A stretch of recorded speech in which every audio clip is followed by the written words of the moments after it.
less than half in our apartment. Oh, we're live now. Oh, hey! Hey! Just talking about books, which is appropriate. That's so appropriate. Hello, everyone. I am Hello. Katie Bowers from Fandom Forward, and I'm here with my good friend and our first author. Where am I pointing? Right there. I think you got it. I think that's where I am.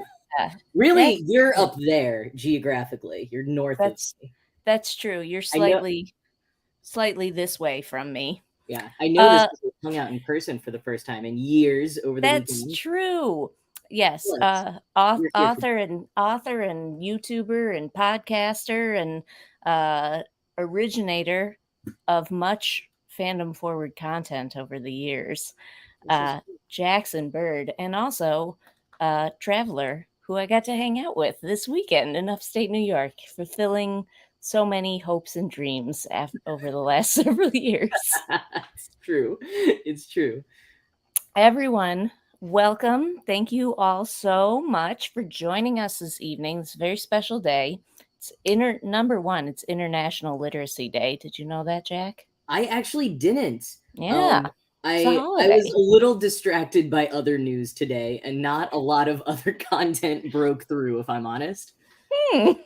All right. Well, what could you be talking about? This is an International Day of Literacy, so we're going to celebrate that.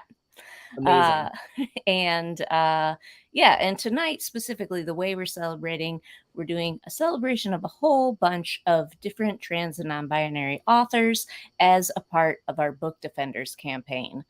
Jack, have you heard of our Book Defenders campaign? Or I shall have heard of the Book Defenders campaign, and I am so excited about it. Yeah.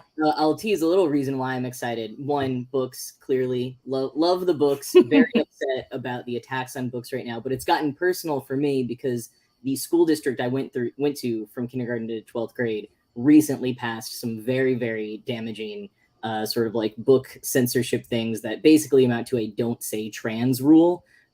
So this whole Book Defenders campaign, and specifically tonight featuring so many amazing trans and non-binary authors, is extra personal to me now. Yeah. But I haven't been keeping up with every detail about the campaign, so you Yeah. should tell me more about it. Well, let me do just that.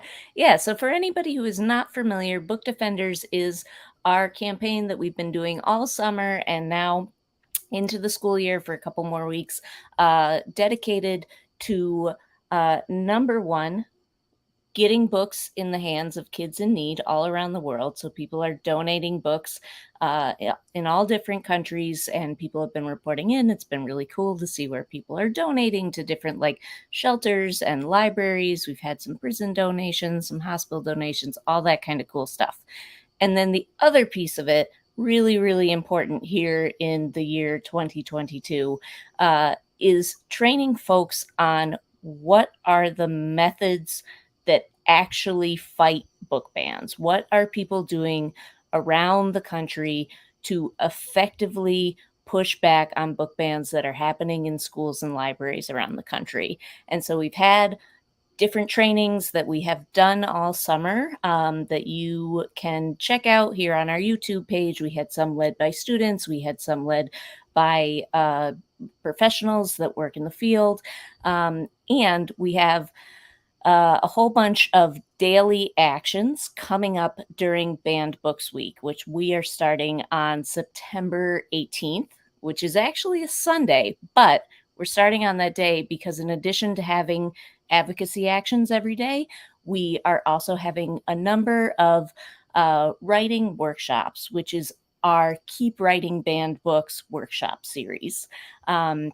And those are going to be done by a bunch of cool people like our friends at Black Nerds Create, NaNoWriMo, one of the authors from the graphic novel Banned Books Club, which is a really interesting book if y'all have never read that before. But anyway, all those writing workshops are going to be going on week after next. You can sign up for them at fandomforward.org/bookdefenders. That is the link of the night. Yeah, there it is. There it is. I'll be directing you there all evening. You can do other things there, like you can see our house cup. I think Dragon's Lair might currently be in the lead. Dragon's Lair, which is like fantasy sci-fi fans, the house for those folks. unsurprisingly, currently in the lead, but very close behind them is the nerds in the lab who are into like science and nonfiction writing. I So love that there's a nonfiction house. That's yeah, my jam. Very cool. yeah. Well, there's a lot of you apparently because they have been continually sort of up and down in the lead all summer. Coming up, I'm expecting we're going to see a sweep pretty soon, though, from Haunted House, Yeah. which is the spooky horror fans, mystery thriller, and I feel like those people are coming alive this month. Yeah. So I saw a tweet today saying the only point of September is getting ready for the spooky month. yeah, that's right. Yeah. Speaking of which, I'm just going to mention my co-host back there who will be making some appearances. Ooh. Yeah, so this is a skeleton friend. We decided we've never done Elf on the Shelf because we think that's creepy, but this is our Halloween version. Oh my gosh. Ghoul on a stool. Who has been haunting our house for the last week, and he moves around to a different location every night. Just knowing how much your child loves skeletons, that makes this extra great. I love it. Oh yeah. This was a gift from his grandma to him because he loves skeletons so much. It's so good. We didn't buy the ghoul on a stool here. I honestly like that needs to be a trend that takes off. Ghoul on a stool. As like both a Halloween Elf on the Shelf, but also could be like an anti, like anything that we don't like about sort of the surveillance and obedience things with Elf on a Shelf, just like make it your own, make it chaotic and joyful. Exactly. Ghoul on a stool doesn't care what you do. He will bring gifts at random times to represent the chaos and entropy of the universe. So you become accustomed that good things can happen no matter what you do. Doesn't matter. You don't have to worry about who's watching. Such an optimistic or pessimistic statement. Yeah. It's also a good litmus test on are you an optimist or pessimist? You can ask anyone. I want his eyes to be glowing, says MJ. I do too. We're gonna have to work on this. This is our first ghoul on the stool, so this is a prototype situation here. Yeah, check back in 3 years and it's gonna be so extravagant. But it also will become a huge trend. Like Katie, just post about this on like one place and it's gonna take off and become the thing that all of the like fall and Halloween parents start doing. This feels like a good Reddit post, and then like the rest of the internet discovers it from there. Yeah, you're gonna be like the patient zero of gender reveal parties, but in a good way.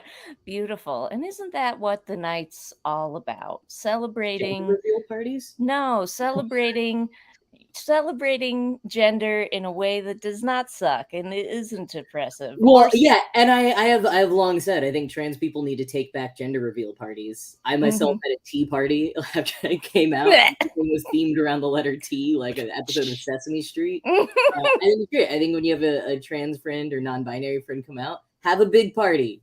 Let's celebrate your gender. That's beautiful. I love that. Speaking of which, I think you actually wrote a book all about finding yourself and coming out and celebrating your gender. Hello. I put that there last minute, right before we got started on this. That's book in a nook. It looks like a postcard. It doesn't look like it's 3-dimensional. No, it doesn't. That's a cool. Well, now the magic is ruined. Now I'm sorry, I ruined it. That's the theme of yeah. The theme of fandom for the past few years is the magic being ruined. No, we're taking that back too. We're reclaiming everything.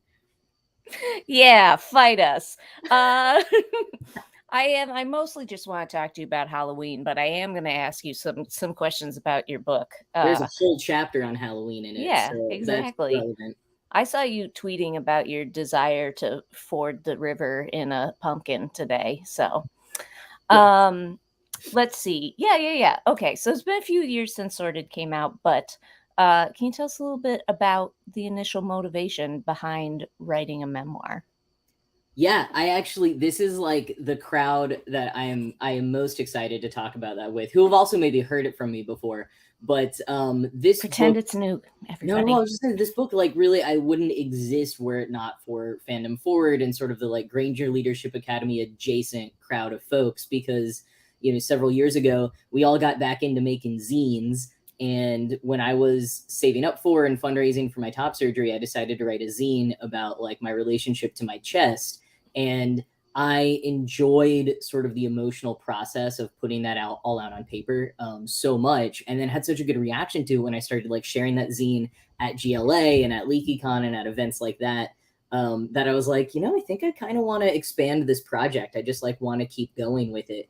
And I went back and forth for several years, because while I have always wanted to write books, I never thought I would write a memoir. That wasn't something I was really into. But I grew very attached to this project, and I almost just sort of wanted to like complete the project in a way bigger than just this zine that I was printing out and sewing together myself in my living room before every conference. And for a while, I tried to like write a novel instead, because frankly, my agent told me to, but that's not the best inspiration. Should really be because you have an idea for a novel.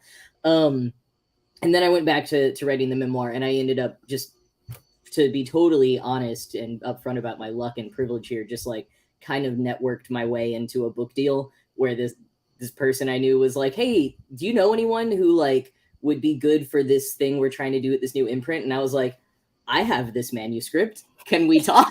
That's kind of how that happened. That's called just seizing the opportunity. Carpe diem-ing. Yeah. That's the only time in my life that I think I've actually had something in my back pocket to draw out. There's been so many other times where I see people be like, I like found this meeting with a Hollywood producer and I just pitched my screenplay. Like, all these like very successful people that we hear about these like stories from. And I'm like, how do you just like have something ready? This is the one time in my life. And it worked out. And it was a really great process. And yeah, we're coming up on the book's 2-year anniversary. I'm thinking about my video production timeline now and realizing how soon that is. Yeah, it's been the response has been really great, particularly sort of within this community. And the book does talk a lot about being a Harry Potter fan and about this online community. So that has both made it tougher to talk about, but also I think for a lot of people who have been sort of like trying to figure out how to process a lot of this stuff over the years has been really helpful. One unintentional thing is that the very start of the book and on the back has this quote where we literally cross out J.K. Rowling's name. That's on the that wasn't even my idea. Well, that's something that originally, and we were like doing the paperback version, and I think the editor was like, "How about we put that on the back?" And this was like before a lot had blown up, and I was like, yeah, why not? It looks kind of cool. And then like within days after some of her initial blowups, I started getting all these like tweets at me with like pictures of that, being like, "Oh man, like that's like, like such a burn." I was like, yeah. Look at this soothsayer. Pick up the book.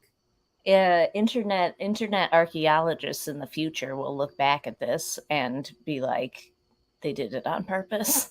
Yeah. They did do it on purpose. But speaking of lovely fan reactions, what's been some of your favorite sort of like reactions and like memories from the last 2 years of having this story under your belt and being able to share it with people in this way?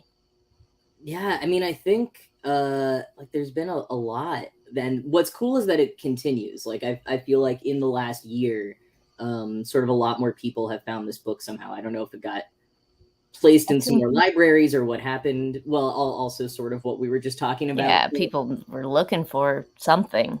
Yeah. Mm-hmm.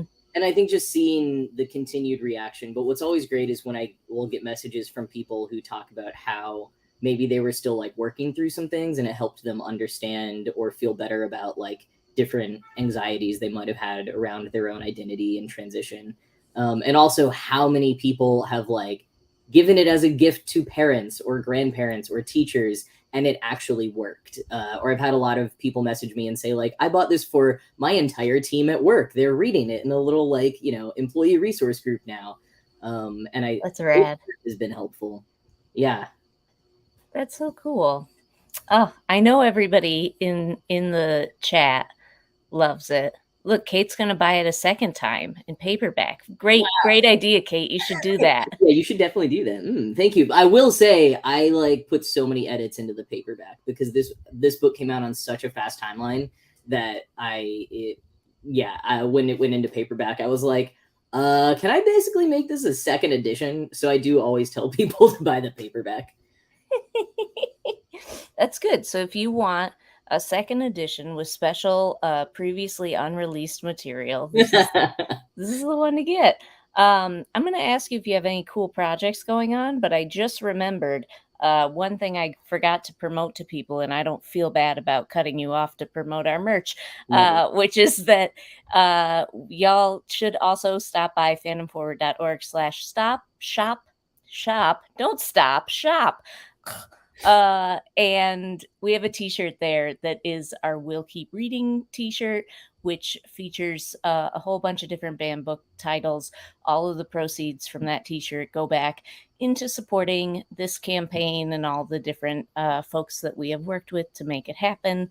So do go and grab that shirt. There's also a complete list in there now of like what all the titles are, because we know they're really hard to read in that small image. So go to the shop, check it out.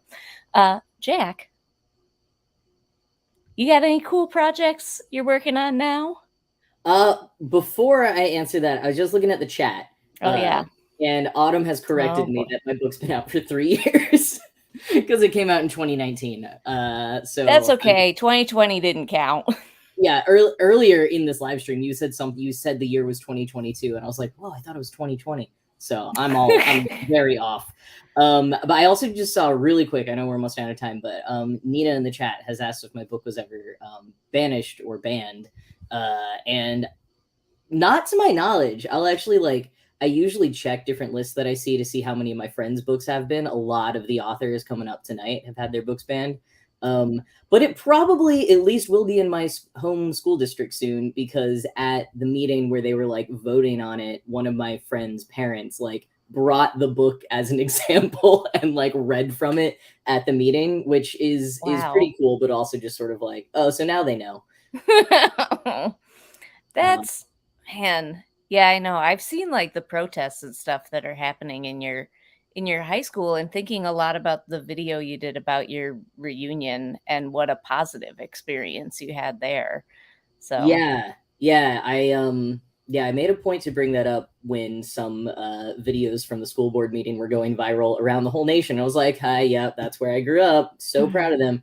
Fortunately, there is like a group of alumni we're kind of organizing right now and seeing what we can do, at least to like send support to the students. So I'm definitely going to look up, some of the things you've been doing with book defenders. I was really interested in what you were talking about of like how, like what things have actually been effective, because I feel like the side that is banning and challenging a lot of books and putting all of these like anti-trans not legislation because it's within school districts, but like pushing all of that within school districts, they are so organized, and a lot of what they're doing is coming from like lobbyists and stuff who aren't even from that area, and so we have to work extra hard to be able to fight back against that. So I'm so glad that book is organizing in that way.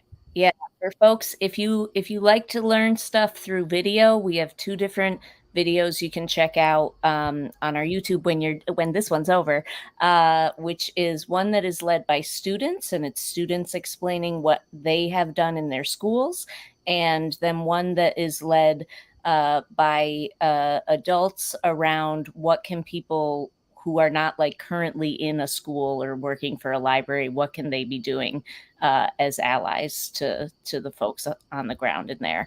So both of those are really good. You can check them out. They're the 2 most recent videos on our channel. Or if you prefer to read, we also have them summarized in Medium articles on our Medium. So you should check those out. Nice. Yeah. But Jack, it's been very cool to talk to you. Do you have anything you want to plug before you depart this evening, other than Halloween? the book and Halloween. Well, you can listen to me every weekday on the Cool Stuff Ride Home podcast, talking about just interesting things from the news or whatever I feel like from history. If you're in the New York City area ever, I sometimes perform now with an experimental theater troupe called the Neo Futurists in Manhattan on Friday and Saturday nights. And I've got a couple of YouTube videos coming out. One we just invented while we were here. Yeah, people should definitely check out the podcast. I found it so interesting that I actually told Jack about a segment I listened to this weekend where I was like, I learned this really cool thing. And after repeating it to him, he said, yes, that was from my podcast. To be fair, I said, oh, I talked about this on my podcast. I did not assume you had listened. I'm the one that admitted the truth. Jack, it's been so delightful to see you. Thank you for being here Thank this you so evening. much for having me. And Yeah. I hope you have a great time getting to chat with all these other awesome authors tonight. I'm going to. I'm very excited. All right, bye, everyone. See you later, Jack. Coming up next, our next guest to the live stream. Yay! Hi, hello. Hi, Robin. Ooh, look at all these moving of screens. All right, hello. Robin, welcome. Can you do a brief intro for anyone here who's not familiar with you and your work? I know you are many things and have written many things. Awesome. I'm happy to do so. So my name's Robin Gao. I use any pronouns, just not she. I am a queer and trans poet and young adult and middle grade author. And I also write essays. So I do a lot of things. That's mostly such a range. Yeah, I basically just can't decide. But I think that the different mediums lend themselves to different stories. And I think that it's really exciting to explore how a different form will share something different about a story. Like, for instance, I have like a nonfiction essay about playing softball as a young person and like the relationship to gender.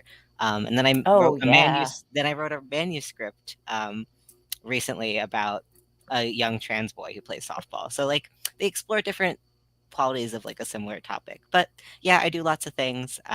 Yeah. That's so cool. What's the name of the softball essay? I always played softball a lot as a kid and have not thought about the interaction of gender and softball really before. And now I must think only about that. What is the essay? It's called Softball. It's in a magazine called the Nasayona. Cool. Yeah. Cool.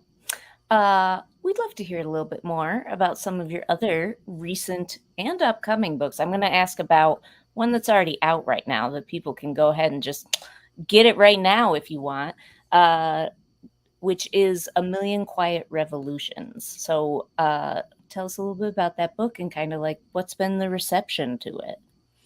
So the book is a love story between two trans boys in high school who discover the stories of two Revolutionary War soldiers who lived as trans men and were in love with each other.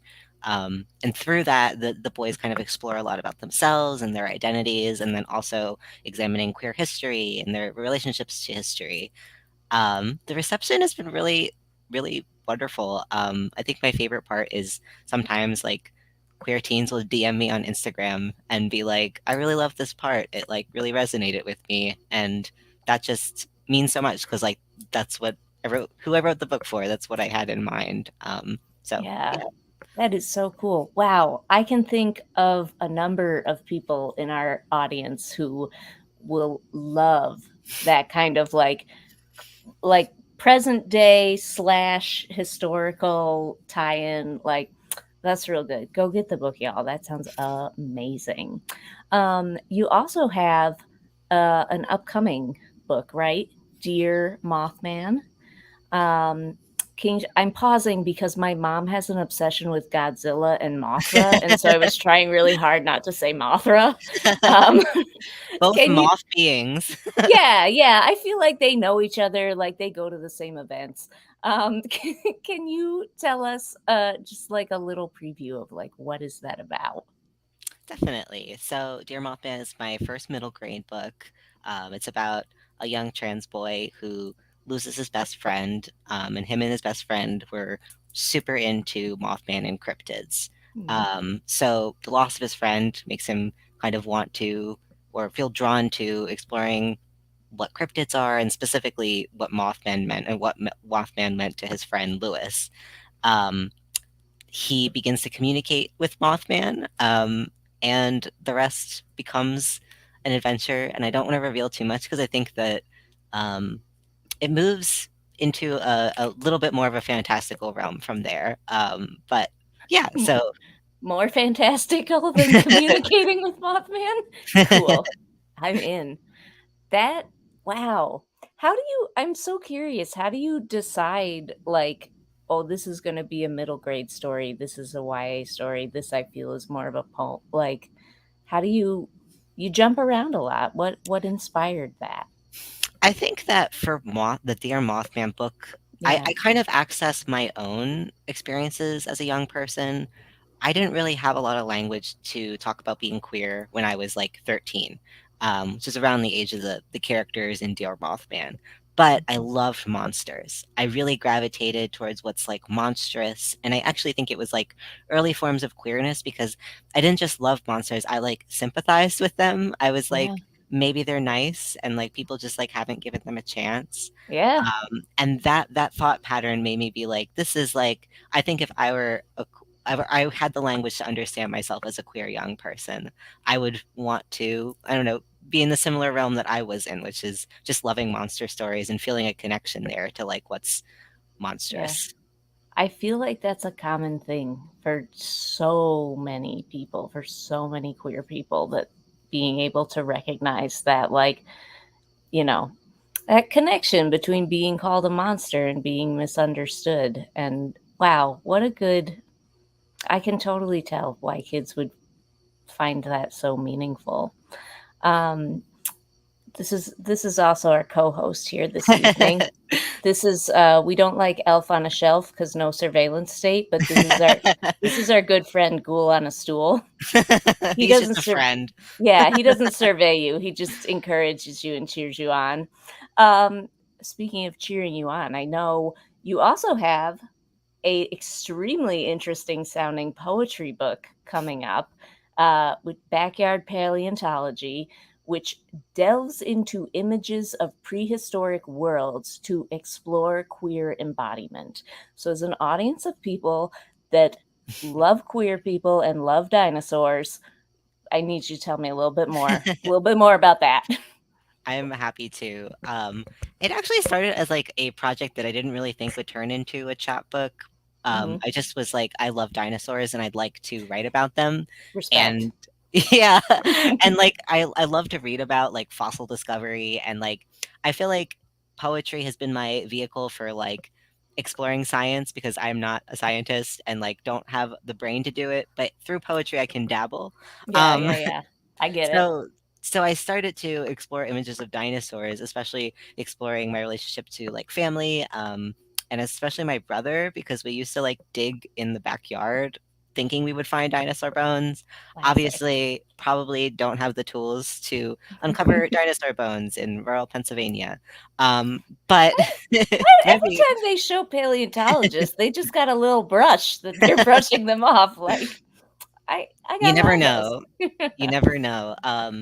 But I think that it's connected to a similar question of like the monster or the other, and the Mhm. ways that just resonates to me with my own sense of queerness.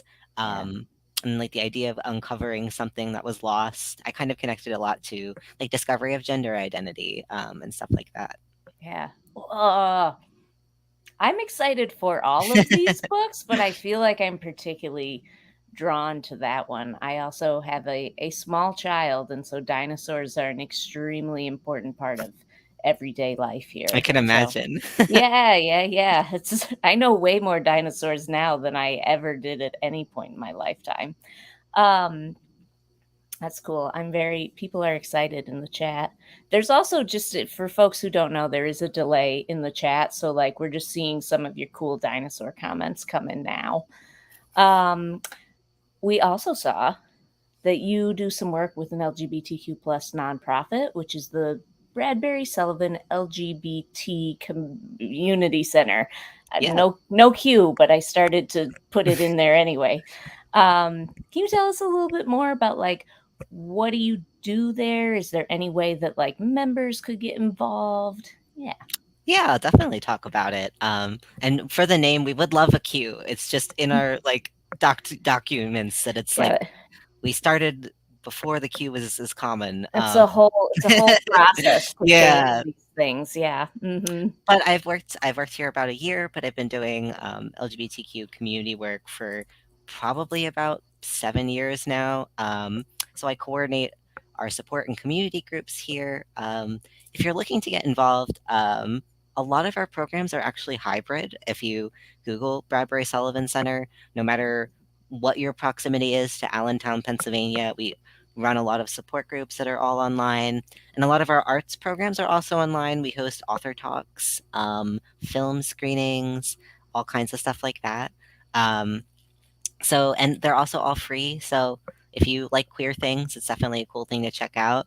And if you just want to support us, donating to the center is also super helpful. Helps keep our groups, you know, accessible to everybody. But I really feel passionate about the programs that I help coordinate. And I feel grateful to be able to do that as my work. Like just be part of a community and try to build spaces that make people feel seen and celebrated. That's so cool. I love that. And Pennsylvania is like an all over the place state. Oh So it's yeah, good to have. definitely. That's a real mixed bag down there. I'm in upstate New York, so I'm your neighbor dealing with a similar vibe. It's so strange. Yeah, I don't. It feels real purple. It feels real purple Yes, everywhere you yes. go. I saw somebody in the chat just bought A Million Quiet Revolutions. That's Oh, awesome. that's so nice. Thanks, Hope you folks. like it. Yeah. And if you don't, just keep it to yourself. No, they'll love it. I'm kidding. They're going to love it. I want to let people know something else. We saw that you post daily poems on your website. Yeah. Is that right? Like every Yeah. day there's poems coming out? That's amazing. You are a font of creativity. So, do you have any advice for members of our audience who are like really interested in writing poetry themselves, but they're just like maybe hesitant to get started, not sure, a little shy? What would you tell them? That's a really good question. I will say about my daily poems, I've been doing that since like 2017 and I genuinely have not stopped. So I will say that like practice is really helpful and the best thing for practice, this is just my advice, is to like write badly, like write things you think are bad and just like keep writing. Because there's a lot of poems that I write that I don't think are like good and I don't like try to publish all the poems, but I Mhm. like to have like I like to have them there because it's like, oh, here's an archive of like things I've explored. Yeah. It's kind of almost like drafting and rewriting because the same ideas kind of cycle through. So my biggest advice is just to like, you know, not be don't not have the editor brain on. Just like write and also get weird. Yeah. Yeah. Don't elf on a shelf yourself. Fool Yes. on a stool yourself. Cheer yourself on in I all love your that. in all your monstrous creations. Yes. Wow.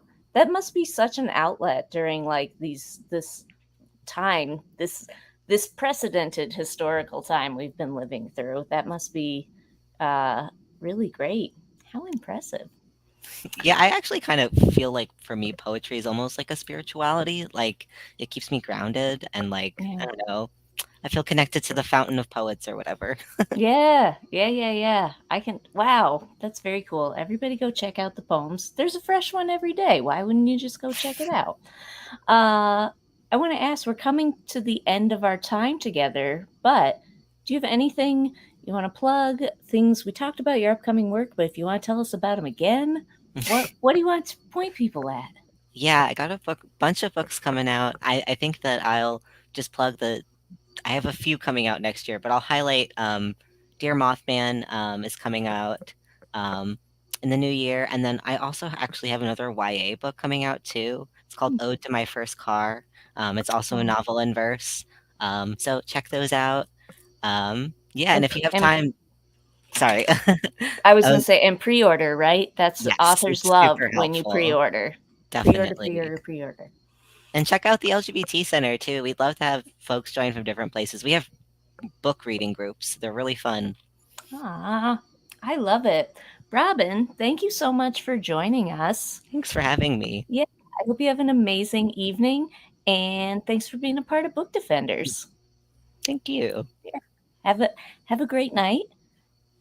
And You as well. Yeah, you as well.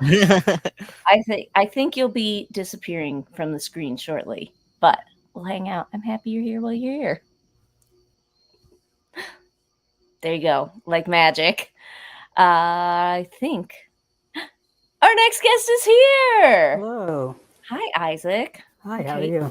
I'm great. I'm Katie. It's lovely to meet you in person. Yeah, likewise. Yeah. Welcome.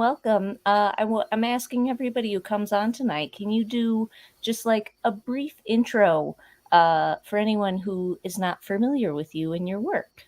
Sure. My name is Isaac Fitzsimons. I write YA fiction. My first book, The Fasting Playbook, came out last year, and it is about a boy named Spencer who joins the soccer team at his new school where nobody knows that he's trans.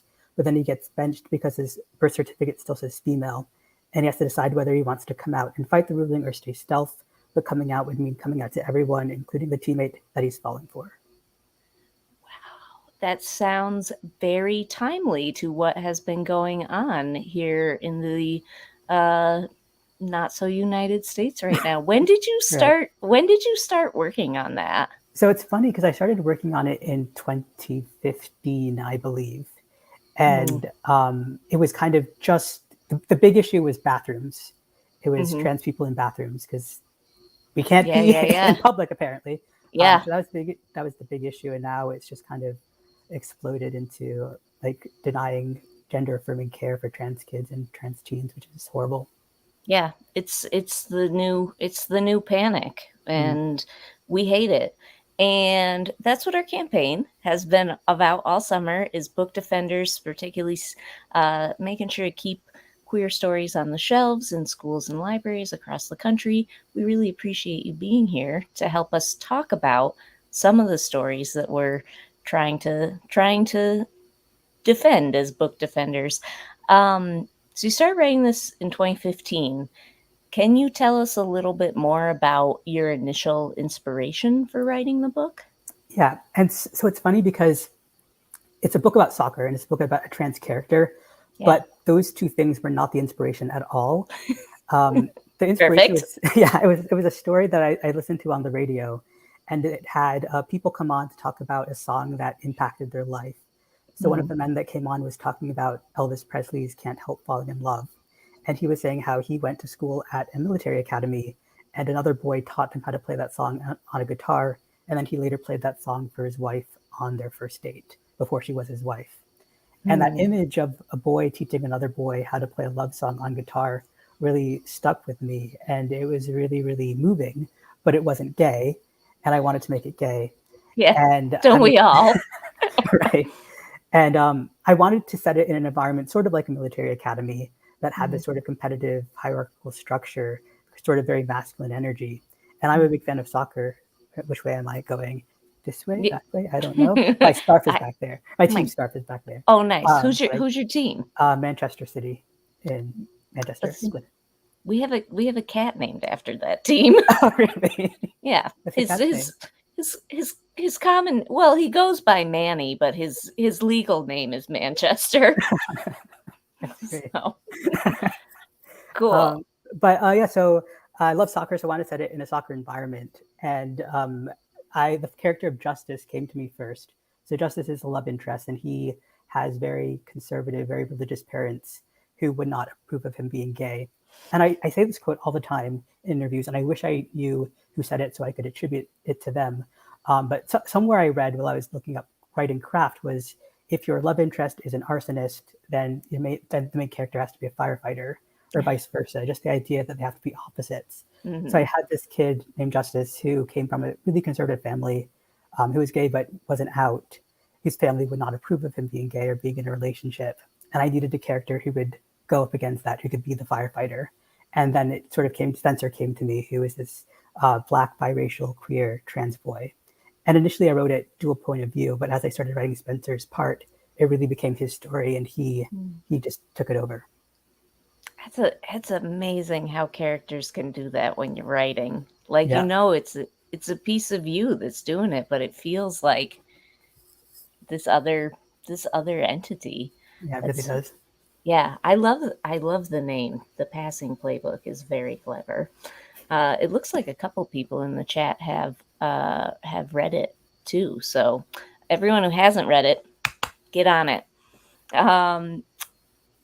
You also have, it looks like you have a story coming out in an upcoming anthology, Cool, Awkward, Black. Can you tell us a little bit about that? Yeah, that's another surprise trans character. I wasn't intending for him to be trans, but I had to write, when I got accepted into the anthology, I had to write like a paragraph describing the story. And I didn't know the character was trans at that time, so I just sent it off. And then a few months later, like the first draft of the story was due and I was writing it, and he became trans as I was writing the story. So it's about a boy named Cole. He's 14, I believe. I like writing, well, the Passing Playbook in this story, they're both younger characters, because I love that age in YA that we don't really see often, that 14, 15, you kind of get lost. Yeah. But it's about a kid named Cole, who he's sort of this geeky kid, and his parents are divorced, and his dad is remarried, and he gets invited to go on a cruise with his dad and his dad's family, his new family, after he comes out as trans. And on the cruise, he decides that he wants to reinvent himself for high school and try on all these different personas. There's this cute guy that he tries to impress and fails, and it's kind of embarrassing for him, and he just kind of gets into all sorts of scrapes as he tries to figure out who he is and who he wants to be. So yeah, that's coming out in next year. That's such a good summer vacation kind of, like, I feel like so many kids, regardless of their gender, go through that time in summer vacation where they go like, this time I'm going to get it right. Exactly. I remember like going shopping, trying on new outfits, like figuring out, what you want to wear, you want to be. Can you tell me a little, you said you like writing like kids in that age group. Have you wanted to be a writer since you were a kid, or like what kind of brought you to writing? So I've always written, and my mom actually, she moved last year. Was it last year? I don't know. I was just listening how you were talking about time doesn't exist anymore, and we don't know what year it is. But at some point, my mom moved, and she gave me like a garbage bag of my school stuff. It was in the attic. Yeah, like, also in the garbage. It was like relatable experience. And it had all of the short stories that I'd written as a child, like starting from kindergarten and upwards. I was just writing all the time. But I never really thought of myself as a writer. I never thought that I could be a writer. But I've always loved writing. And then I just kind of went for it one day and decided to write. It was the first book I wrote was actually, I call it a book. It wasn't really a book. It was a book. It was just terrible.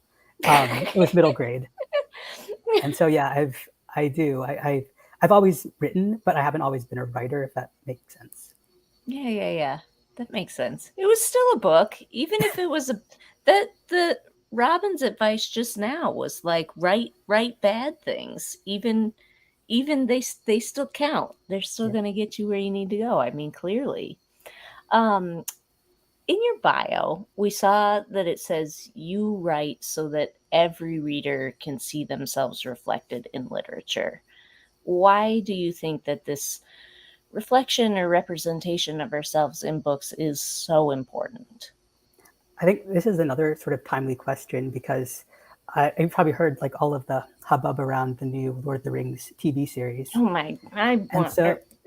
Yeah, I'm mad at people. Can't we just enjoy things? Exactly. And so as a kid, I really loved I still love Lord of the Rings. Yeah. But as a kid, I really loved Lord of the Rings.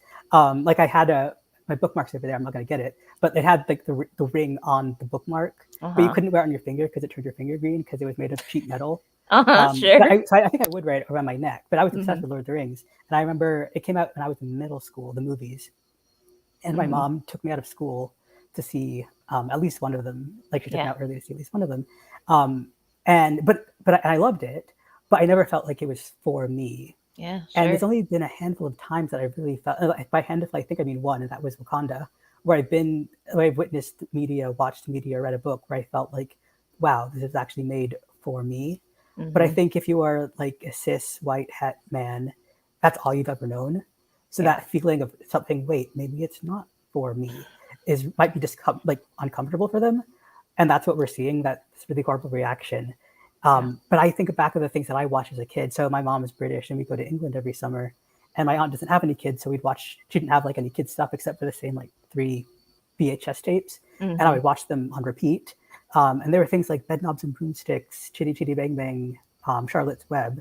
And I would like watch them recently because they're all on Disney Plus now or something.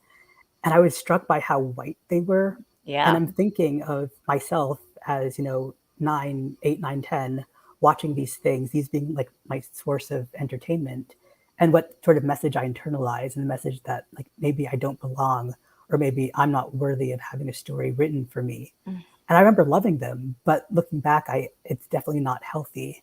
And so as a writer, I have the power to create worlds where people are seen and people feel like they belong and they're inclusive. And that's what I really want to do. And most importantly, I write stories that reflect our real world, because I know like my world is diverse. My friends are diverse. I have a diverse friends group. Well, I don't have that many friends, but the friends that I do have are diverse. And so that's my reality. Like, so Spencer's little brother, he's autistic, and then Spencer's trans. And a lot of stories that we read, it's one or the other. You have a character who is trans, who's usually the sibling, and then the main character is the character who's cis, and it's about the sixth character having to learn how to deal with having a trans character. Or you have a character who's neurotypical, who has a sibling who's neurodiverse, and it's about the main character who's neurotypical having to deal with having a neurodiverse sibling. And that's not my reality. My reality is that all families are messy. And all families have kids that have varying eccentricities that I want to see reflected in literature. And then going back to Lord of the Rings, the argument that people make is that, it's not realistic. But number one, it's a fantasy. And number two, if you look historically, like Black Africans existed in Europe since the Roman ages. So that argument is false as well. And hobbits never did. Hobbits never did, exactly. Yeah. So it's just ridiculous. But I think it's really important for kids to see themselves, well, not just kids, but especially kids to see themselves, because it does foster empathy, and it fosters a sense of belonging, and reduces isolation and all these things that with mental health, it's really important for that. Yeah. That's beautiful. Have you gotten to gotten messages from kids that have read your books, or like gotten to interact with kids that have read your books? So that been a positive experience? A few messages, and it has been positive. I also love receiving messages from parents and grandparents who either gifted the book to one of their children or grandchild, or were gifted the book. And because when I wrote the book, I didn't really want there to be, Justice's parents are kind of, well, Justice's mom isn't that bad. His dad is a bad guy, but his mom isn't too bad. But with Spencer's parents, I wanted to show them as not perfect, but trying their best, and just trying to love their kid the best way that they can, which they don't always make the right decisions. Yeah, sure. But they do their best. And that's really kind of the message that I wanted to spread, that if you have a kid who's trans, you don't have to be perfect. You're going to make mistakes, but just love them and do the best that you can do.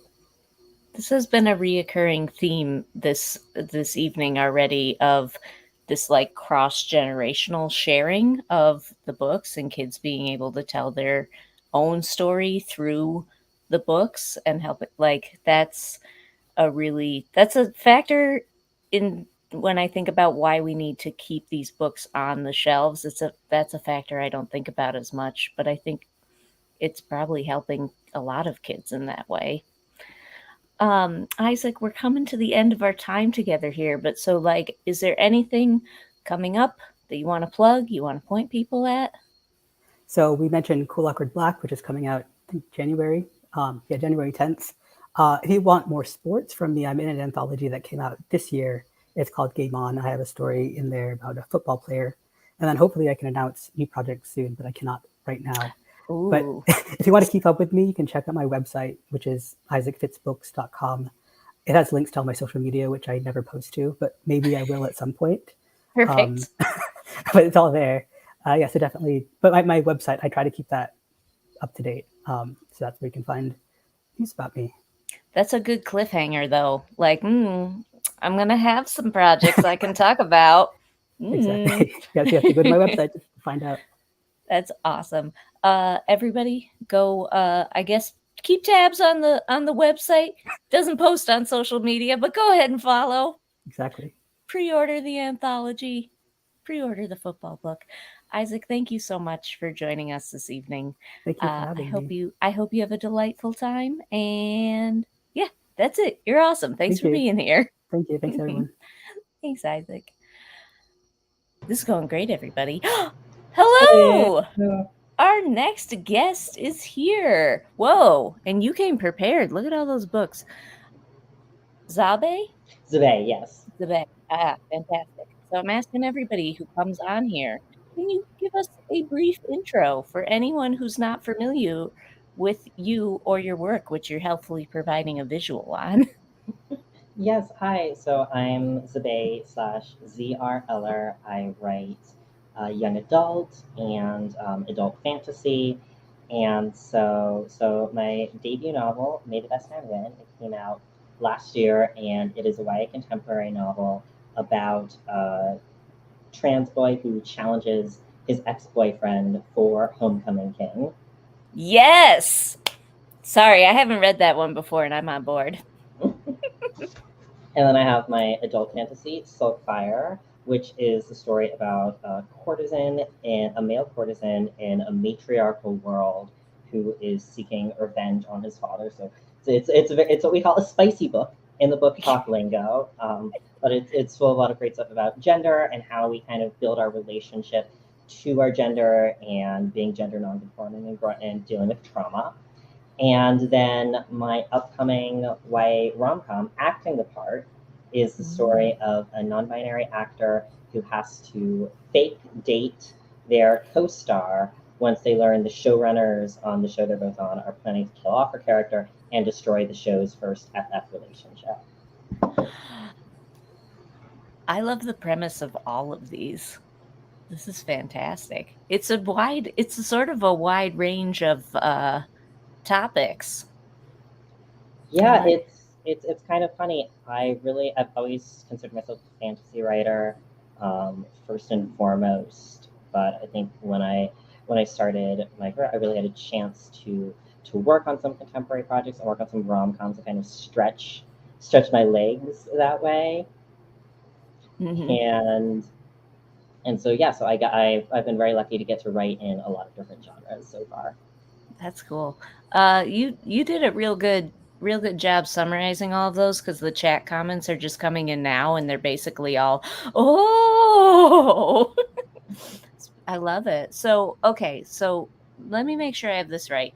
Silkfire just came out in July, and then Acting the Part is still coming out, right? Acting the Part comes out in December. So it's December 7th, I think. Beautiful.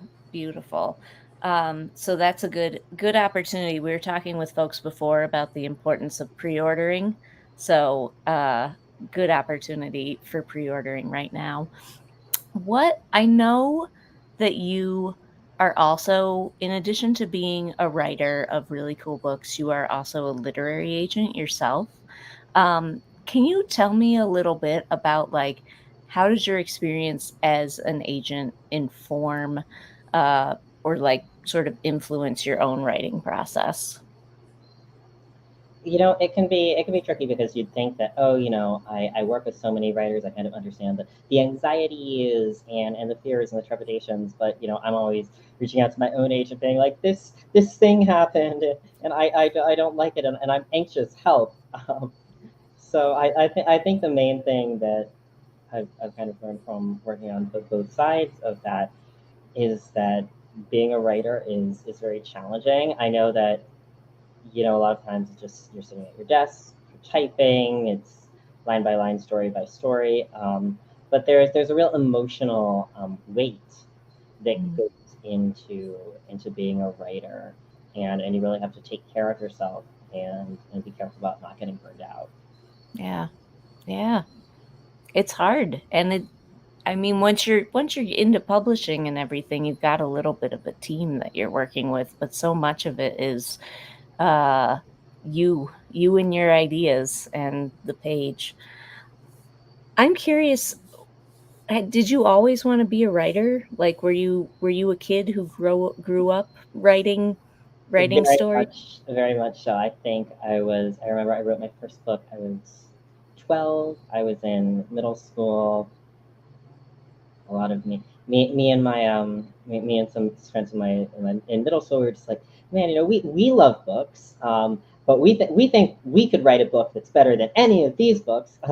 So why don't we get with the boundless and terrible enthusiasm of youth, we sallied forth, and I was the only one who could actually finish writing a book. I think it was about 50,000 words long. It was like Princess Diaries meets Aragon.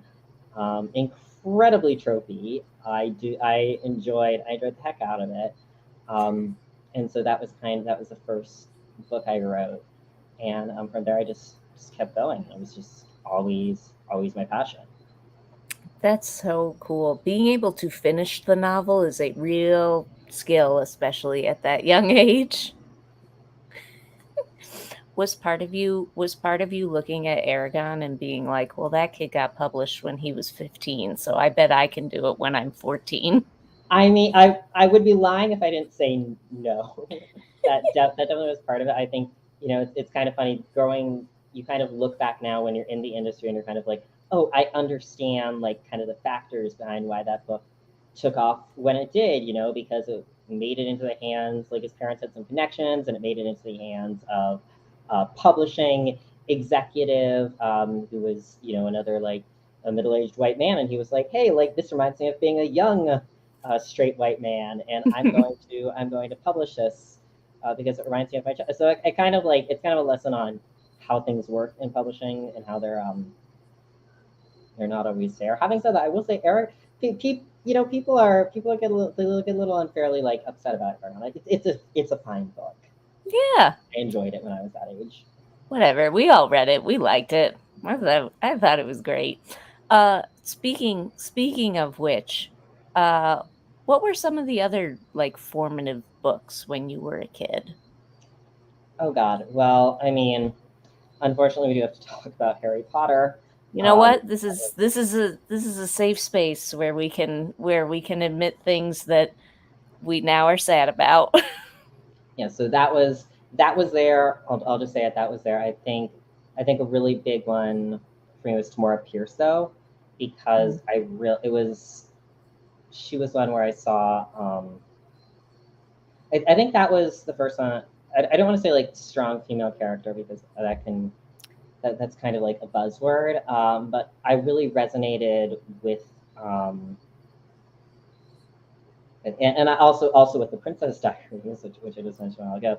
I really resonated with these books that had such a range of female characters, because I think, in a lot of the books at the time, and in Harry Potter, there's one girl. There's one girl, and like she always has to be the smartest girl, or like the strongest girl, or like the best at everything. And that was kind of what I admired about Tamora Pierce, is that you had a lot of different types of heroines, a lot of different ways to navigate the world. It really made it seem like you didn't have to be one thing. Yeah. In order to make your way in the world, and that's something I really appreciated from those books. Yeah, that's so cool. Have you gotten to talk with like kids who have read some of your work at all, or gotten to hear from kids that have read your books? It's been funny launching your debut in a pandemic. You really can't do school stuff, unfortunately.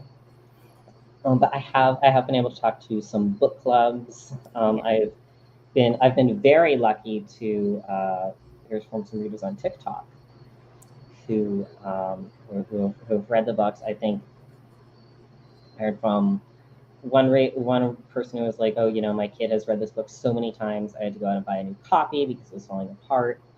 I've heard from a lot of trans teenagers who are 18, 19, and says the book has meant a lot to them, and that's it's just the biggest honor, honestly, to know that like that I could contribute something to this community that I'm part of. Yeah. It's been really great to hear from my readers. That's beautiful. It's been a theme for a lot of the authors we've talked to tonight, is this like feeling of being able to give back to kids who are where we once were, kind of thing. Our theme, so we've been doing this Book Defenders campaign all summer, and our theme for September is keep writing banned books. And we have some different like writing workshops that are going to be going on with encouraging young people and people of any age really to like be writing these stories and don't be afraid during this time when there's so much backlash going on. For folks who are like interested in getting started writing or who are trying to like keep developing their craft, like what do you have any advice for those kind of folks? Yeah, I think, it's so difficult to navigate. I think it's important to have a supportive community around you, people who support your writing and your art, and who will stand by you, creating your vision. It's a tough time to be a creator, to be creating queer content. And I think the most important thing is for the queer community to stand together against these outside forces that are trying to take away our ability to talk to young queer people about their identity. They're trying to take away the language we have to understand our identities. And I think that's a big, I think a big thing that comes up, especially in Midwest and when, is like, you have conflict within queer communities, like, Jeremy, who, like, he asks a cis boy to the dance, and this boy is like, oh, but like I'm gay, like I don't want to go with a girl, and like, and Jeremy is really hurt by that misgendering. So there's all these different layers of conflict and like struggle within the LGBTQ community, but at the same point, the people who want to ban our books and our language and our bodies and our health and our rights, they are, it's a serious threat. And I remember growing up at a time when, we weren't allowed to say gay and so and just incredibly, even 10 years ago, it was very different. And so that's why I think it's important that the queer community stands together. Yeah. And we know that we know that the real problem that we have to deal with are the people who want to ban our books. Yeah. Yeah, absolutely. We can all fight with each other when we have taken care of the people who are being truly monstrous in the world. When things are all calm and we've found peace, then everybody can fight with each other internally a little bit I mean, more. you go back to debating about drag race. Yeah, exactly. Oh, we are coming up on the end of our time together here, but obviously fantastic books that two of them you can buy right now, one of them you can pre-order, but is there anything in particular you want to plug or point people at? Yeah, you can follow me on Twitter or Instagram. There we go. I'm also on TikTok at @Zabay_talks. Definitely please buy my books if you haven't yet. Acting the part with it coming out, pre-orders are just always great. Order from your local bookstore or your local Barnes and Noble if you can, because that is a great. And even when a book is already out, it really helps to order it in a local store and not online, because then the store will probably stock more copies of it. And so yeah, just buy the books. And then I'm working on my next YA fantasy right now, without will not come out for over another year. So plenty of time for that one too. That's fantastic. So everybody should check out the books you have right now and then follow you so we can find out about the new one a year from now. That's awesome. Thank you so much for joining us this evening and for being a part of Book Defenders tonight.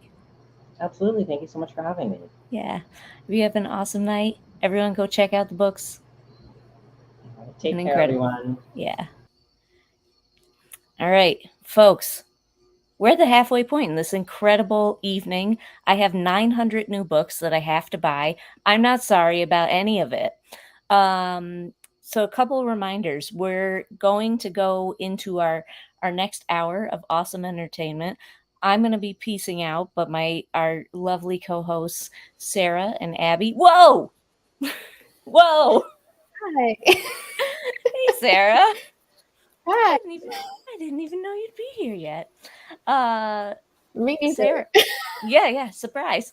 I was just telling folks, I was just doing a quick rundown. I want to remind folks, we do have the Keep Writing Banned Books workshops that are all available on fandomforward.org/book defenders.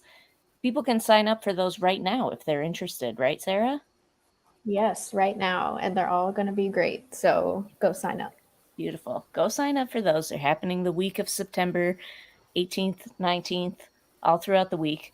The other thing I want to point people to as a reminder, our Keep Reading Banned Books t-shirt is for sale at fandomforward.org/shop. All proceeds go back into supporting the Book Defenders campaign, the trainings, the works we're doing in schools across the country, and some of the cool authors and activists that we've gotten to work with here today.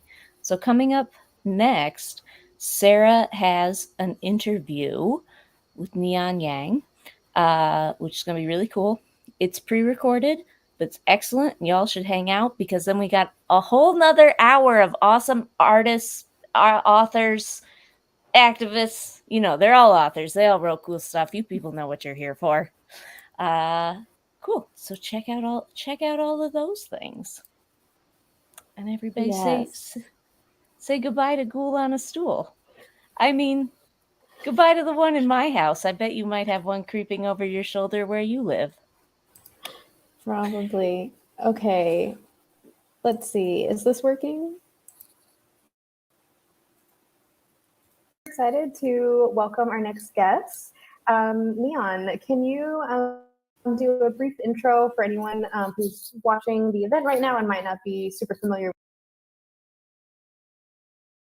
with you or your work? Hi, my name is Neon Yang. I am a author of science fiction and fantasy.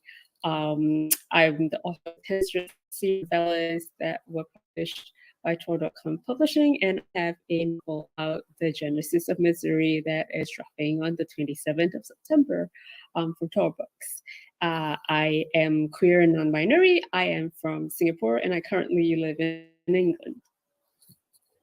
Awesome. Yeah, I want to talk about both the projects that you just mentioned, your novellas, but so to start, if we could talk about the 10 series of novellas, I really love the description on your website that said that the novellas experiment with form and storytelling, that they will challenge your understanding of gender and for you to expand your concept of what epic fantasy can be. So I wanted to ask you a little bit about that for our audience, because I think that sounds super interesting. Like what is that experiment with form that the novellas explore? And, maybe without giving away too many spoilers, like how can people expect for their understanding about gender and fantasy to be challenged with these novellas? Okay, so the easier question is the one about form, because these are 4 different novellas, which are sort of like short novels that are 1,000 words. And when I wrote them, the first 2 were actually released simultaneously. And we said that you can read them in any other. They were the Black Tides of Heaven and the Red Fortune. And chronologically, the Black Tides of Heaven came first, even though I wrote threads. And so kind of like the Black Tides is kind of like a 4, right? But you can read them in either order. Just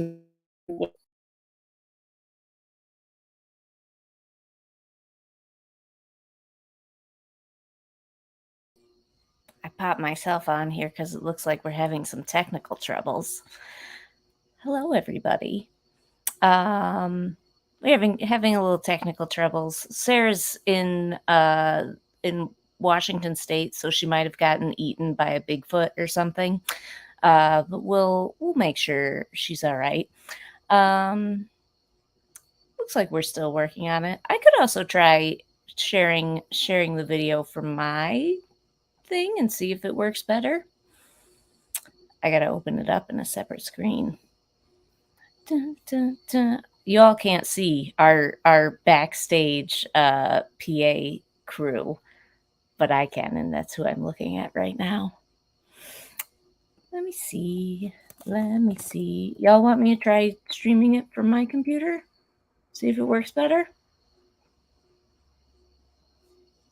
I'm getting no guidance. I'm gonna give it a try. We're gonna see what we can do.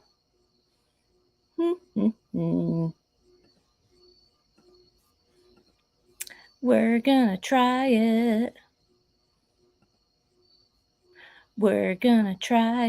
How's everybody doing at home? While I'm figuring this out, why don't we give a shout out to your book defender's house if you have one? There's Haunted House, which is for spooky people. Once Upon a Time, which is for romantic people. Oh no, I did that wrong. Hold on. The Lab, which is for sciencey nonfiction types, and Dragon's Lair, which is for fantasy lovers like you. So give out a shout in the chat for which house you love. Here we go. We're used to nargles and we're patient. Thank you, chat. We're gonna try this again. Let's see how it goes.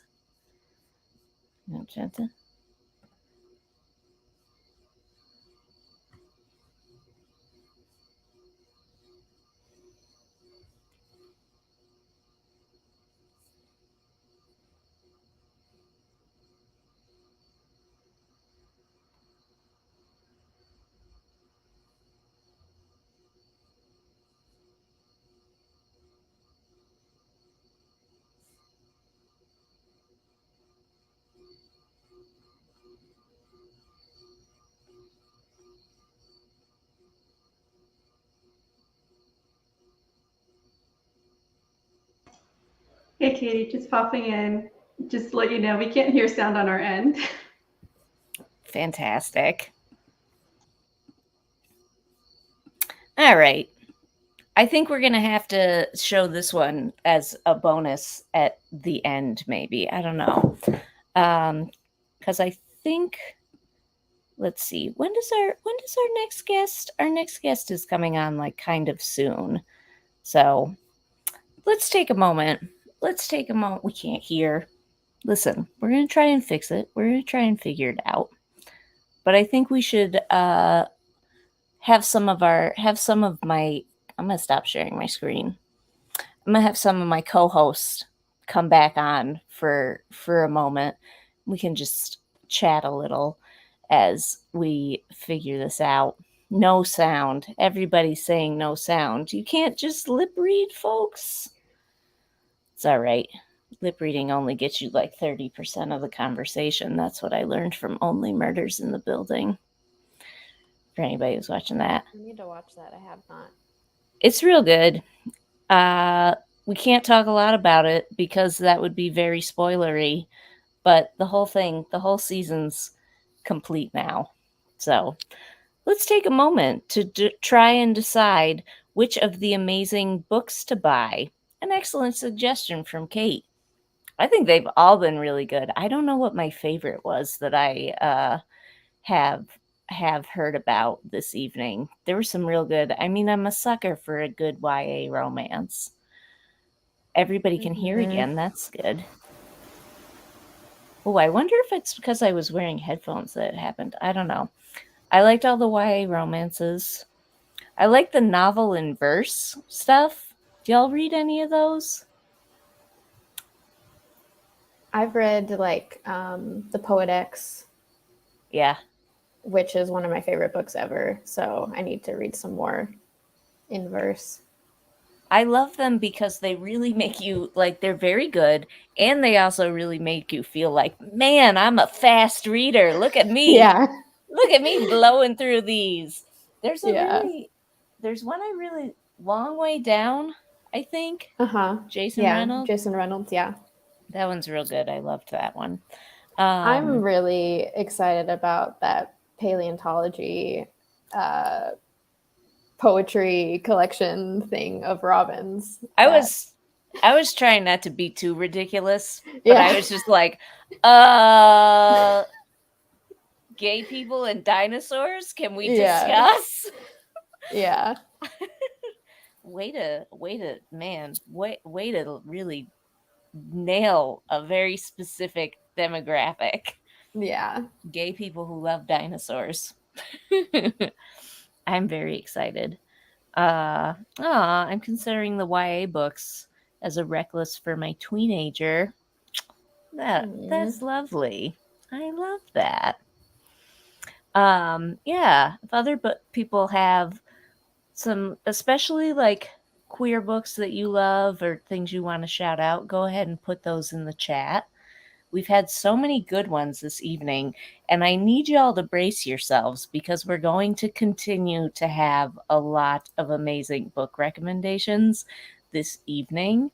And do want to emphasize the value of, like previous folks mentioned, pre-ordering the books and ordering them especially from like your local independent bookstore, or if you live in a sad place like I do, then your local Barnes and Noble. But you know, in brick and mortar, good. Yeah. I want to mention, because obviously the segment with Neon got cut off, and I don't know exactly where it was when my StreamYard decided to disappear, but they have a book coming out soon called The Genesis of Misery, which they talked about later in the segment, and described that book on Twitter. Neon described it as Joan of Arc but Gundam, which I also love that description. So we'll find a way to put that video out somehow after this, but I just want to mention that for everyone watching, that is Neon's book coming out soon.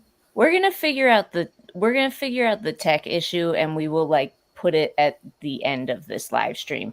To be honest with you, I think part of the problem is I'm wearing headphones, and if I just took that out, it may have solved the problem. But here we are now. People in the chat, they're really looking forward to Dear Mothman, looking forward to Aces Wild. A heist book where the main character forms a heist squad with his online ace group. Wow. Amazing. I am very, very excited. Let's see. Well, I think we're coming up to our next guest. So I will get out of everyone's hair here, and I will just take one more moment to promote, because I see there are few more people are watching now. So you got to go fandomforward.org/shop. Our Keep Writing Banned Books t-shirt, or no, that's the We'll Keep Reading t-shirt.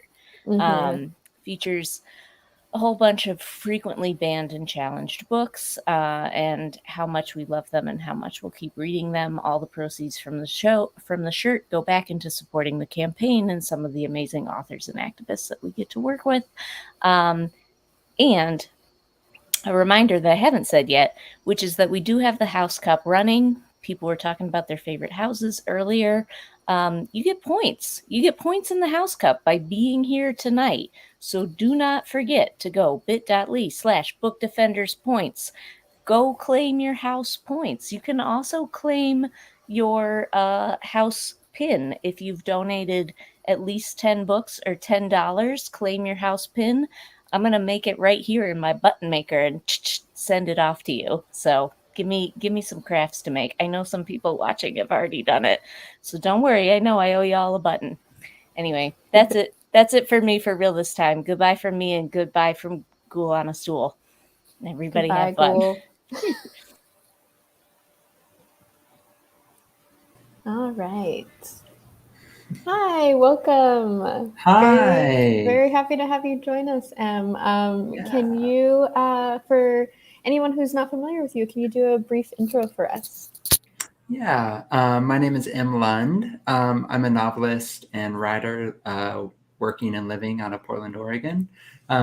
My first novel came out last February. It's called The Boy with a Bird in His Chest. Yeah, I'm a writer. I have had nonfiction pieces published in Time and Autostraddle and Electric Lit and Lit Hub and places like that, if anyone's curious.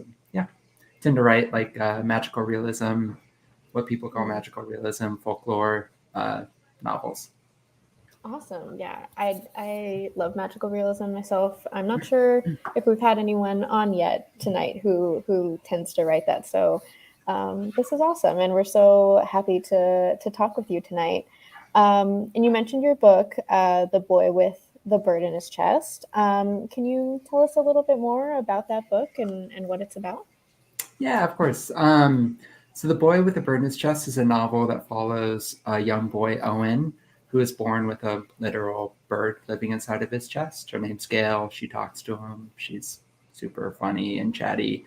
And his mom is very worried about what will happen if the bird is discovered. She has a bad experience with doctors at the beginning of the book, and she calls them the army of acronyms. And so she hides him away for 14 years. And then, you know, he's a teenager and he starts to push outside and roam a little bit while she's at work. And he ends up getting caught up in a forest fire and having a sort of close call with an interaction with a doctor that forces him into hiding.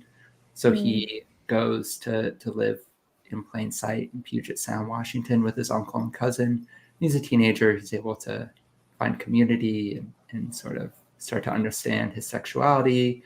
And he finds music and stands next to the ocean a lot. And you know, it's really a book about feeling a certain way, feeling like you might be the only person. He thinks there might be other people who have animals who live inside of them, but he's not sure, and what it means to sort of keep that secret for as long as you can, and then what it means to actually eventually tell people and bring people in and find community.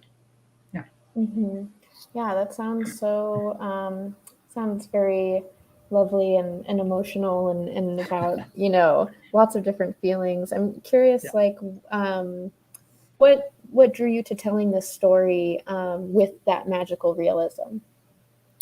Yeah, I typically just write magical type stories. That's really what I'm drawn to. I like weird, have always liked sort of weird, absurd tales.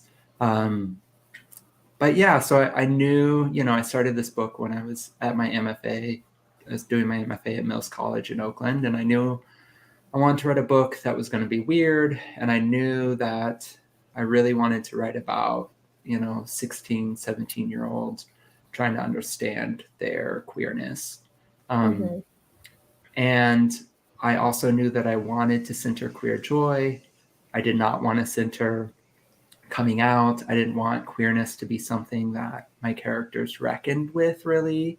I mean, they face some backlash, of course, and homophobia, but I didn't want that to sort of be this, like, climbing out of this pit of despair with their queerness. I wanted it to be centered in joy. And so my sort of solution for that was to give him a bigger problem to deal with. Like, who cares if he's gay, if he actually has a literal bird in his chest that's really putting him in danger, so he thinks. So I think that was sort of my way to be like, yeah, like, you know, his queerness is not that, he's got bigger fish to fry than that. So let's give him a bigger problem. Yeah, I love that. And when I was, you know, doing research on you and all the authors that we're having on here tonight, I saw on Twitter in one of your threads about the book describing the process of writing it as an archaeological dig. And I thought that was such a great metaphor and visual for the writing process. And I was wondering if you could talk a little bit more about what the process of writing the book was like for you and what that archaeological dig was like. Yeah, I think that is what all good writing should do to an author. I think that wasn't necessarily particular to this book. I think, I'm finding it out with the next book I'm writing too, that they all they force you, when you're doing it right, they force you to really understand yourself better. Yeah, it's sort of, I knew I wanted to write a book about secrets. Owen is carrying around this big secret in his chest, something he feels like he can't share with anyone else. And it made me think a lot about potentially my own secrets I carry around, what I'm unwilling to admit to other people, to myself. I came out as a trans woman halfway through writing this book. And I think that writing this book, in addition to a lot of other things, made me sort of not reckon with that, but acknowledge that and come out. And I think, even if it's an essay or a poem, I think it's good to investigate yourself when you're writing it. I think that that's the point. Hopefully, I think that, it's great to tell stories, but I'm always curious about the why do I want to tell this particular story? What does this story mean to me as an author? I think, some people write maybe just purely for entertainment, and that's so great, but that's not what I do. I want to dig a little bit deeper. And so, yeah, I think writing this book made me do that. It made me dig deeper within myself, understand what I really wanted, understand why I wasn't sharing parts of myself with those around me and in the wider world. And, the next book is doing it too. Yeah, I love that. And, we're all fandom people here, and it reminds me of so many people in our community and that I've talked to that have kind of found themselves or found parts of their identity through writing fan fiction or, their own stories, whatever forms those take. So yeah, definitely agree and see how, the writing process really helps us understand ourselves better, as well as reading these stories. You can, find yourself in someone else's story in some ways. So I really love that. And our community is definitely full of writers and obviously readers and people who are very creative. Do you have any particular advice for people who are wanting to share their story but might be a little scared or shy, especially of sharing these vulnerable parts of themselves? Yeah, I think that's scary. You can acknowledge that it's scary to be vulnerable. It's something that everyone faces. I don't think there's a single person in this world who doesn't feel nervous or scared when they share parts of themselves that feel vulnerable with others. I think it's worth it. It's really, really worth it. It's, more worth it than you could ever imagine before you do it. You think it's going to feel nice, and then you actually do it and you get the response from those around you, and it's better than you imagined. I think you can start small if you want. You can share, I started writing poems when I was 14, and I showed them to 2 of my friends, and those only 2 people saw my writing for a very long time, and then maybe you start sharing with more people, and you'll see that sort of response grow, and hopefully someday you can get to a place where you can share a really vulnerable piece of writing with a full community. I have a book out in the world that anyone can go buy, and it does feel like filleting your skin a bit, just cutting yourself open and standing out to tan.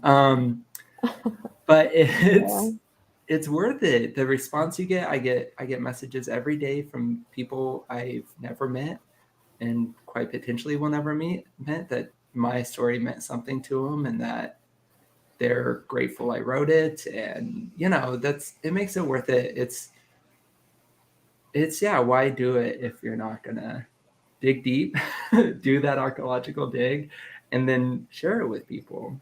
I think you don't have to share everything. It's not like every piece of writing I write, I put out there immediately. Some things are just for me, but for the most part, I want the writing I share with the world to be vulnerable and honest. Like, just be honest with yourself and be honest with your readers, and it's worth it. Do the work. It's so worth it. Trust me. Yeah, I love that. You mentioned responses from people, and that's what I was going to ask next. If there's any, like, have you heard from, especially readers in the age range of Owen, or younger people? Are there any, like, responses that really stick out to you that have really impacted you? Oh, so many. Yeah.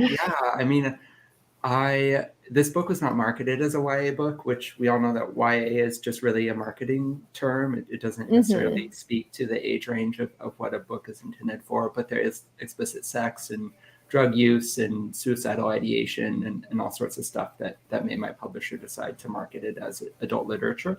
But I hear from teenagers all the time. I mean, I hear really lovely stories about how people felt compelled to come out after reading the book, how people just felt seen in a way after the book. People made fan art, which is really lovely, and drawn images. And, I had a friend knit a Gale crochet doll, and things like that. Is just really lovely. But yeah, I hear from teenagers specifically. I mean, probably, I think maybe younger people are more willing to reach out to authors. I do hear from adult readers from time to time, but I'll wake up frequently to messages in my inbox thanking me for writing it, and just, it's the best feeling. And yeah, teenagers seem to love the book, which makes me so happy, because this is a book I decided to write the book that I thought I would have loved to read when I was 17 or 18. So I'm glad that that's connecting with people. Yeah, that's awesome. And I'm sure it just reinforces what you were saying about it all being worth it to read those messages. Yeah. That's how I know it's worth it. Yeah, definitely. Did you always know that you wanted to be a writer? Is that something that you've always done? Or did that come later in life? Like, what was your experience with writing? Yeah, I mean, writing was always something I did ever since, really since I was even a preteen, like 12 years old. I've always been a big reader, loved writing. I didn't think necessarily that it was something I was going to do for money. I didn't know if I would make a career out of it. And I've done lots of other stuff to make money. And I'm really grateful that that's how I make money now. But yeah, I think I've always been drawn to it. I always thought that I would be really fortunate if I got to a place to where that was what I did to make money, was just tell stories. I think there have been times when also I thought I would do something else. There's a while in high school where I thought I was going to be in a punk band for the rest of my life, but that didn't pan out. And I've tried to do jobs that I thought I could build careers out of, and those also didn't pan out. Writing's really the only thing that's worked. Well, not very good at a lot of other stuff. Yeah. I think we all kind of, go through those phases too of thinking we're going to do different things. I just couldn't make myself care about those other jobs. Yeah. Well, yeah, it's a good sign that, if you care about writing, you found the thing. That's awesome. So we're pretty much closing in on our time here together tonight. It was so lovely to talk to you. And I just wanted to ask before we go if you have anything you want to plug, any sneak peeks you can give us about new things you're writing, anything you just want to point people to, any of that. Yeah, thank you so much for having me. It was so lovely to be on and get asked these lovely questions. All the stuff I'm working on right now is in that stage of like, I really wish I could tell you about it because it's really cool. But I can't quite share that yet. I'm working on another book that's Cool. really fun and very, it's about trans people and gods and goddesses and fairies and, people on the run from cops and all that good stuff. Oh, that all sounds amazing. Yeah, your standard fare. Yeah. I do have, if people are interested, I do have a newsletter that goes out. I've been on a break for the last month, but I'm working on one for next week. And it's a Substack, and it's at it's female gaze, and it's gaze like with your eyes, GAZE .substack.com, and feel free to sign up for that. I share a lot of news stuff I'm working on, and then it's I talk a little bit about a different subject each week, and then at the end I end with a spell. So you get a little magic in your inbox every couple of weeks. Ooh. Awesome. Yeah, everyone go sign up for that. And thank you so much, Em, again for joining us. It was just so lucky to have you on. And yeah, have a great rest of your evening. Yeah, thank you, Sarah. Appreciate it. This is so much fun. Yeah. Bye.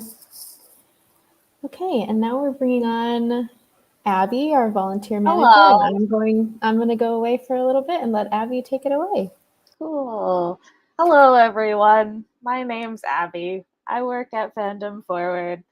And yeah, I'm excited to do this fun interview. Woo. Hi. Hello. How are you? I am so hot. Oh, California is about 1,000,000 degrees right now, so I'm coming to you in my dirtbag cut-off shirt. But I'm so excited to be talking to you today. We're so excited to have you. Thank you so much for coming. I have been looking forward to this all day. It's been really the highlight of my day. Yay! I'm excited. Okay, well, can you do a brief intro for anyone not familiar with you? Yes, hi, I'm Sarah Galey. I write fiction and nonfiction of all lengths. I write pretty much whatever they will let me at this point, including comics, novels, novellas, and short fiction, as well as essays. Amazing. It's too much. I write too much. It's a problem. You can't write too much, can you? We'll see. I'm finding the limit. We will see. As long as you give yourself a little break within there, I think we are happy. Every so often. Content. Yes, good. All right. So can you tell us a little bit more about Just Like Home, which just came out? Yes. So Just Like Home is my latest novel. I should have a copy next to me to grab, but my partner walked away with it. And it is it is a horror novel about a woman who returns to her childhood home to care for her dying mother and confront the legacy of her serial killer father. She becomes fixated on the idea that there is something amiss in her childhood home, and it's very much an exploration of grief and trauma and loving the monstrous and letting the monstrous love us back. Excellent. So what draws you to the genres of horror and thriller? Oh, everything. I have always been really attracted to scary stories, to the unsettling. I love the way that really powerful narrative and story can make a person live in their body in a way that they haven't been. I love the power of story to reconnect us with kind of the primal self, and horror and romance, I think, are the two genres that do that most intimately and most powerfully. And I can't write romance. I don't have the craft level at all. I'm nowhere near the skill level of the excellent romance writers working in the genre today. So it's got to be horror, which is not to say horror doesn't take incredible craft.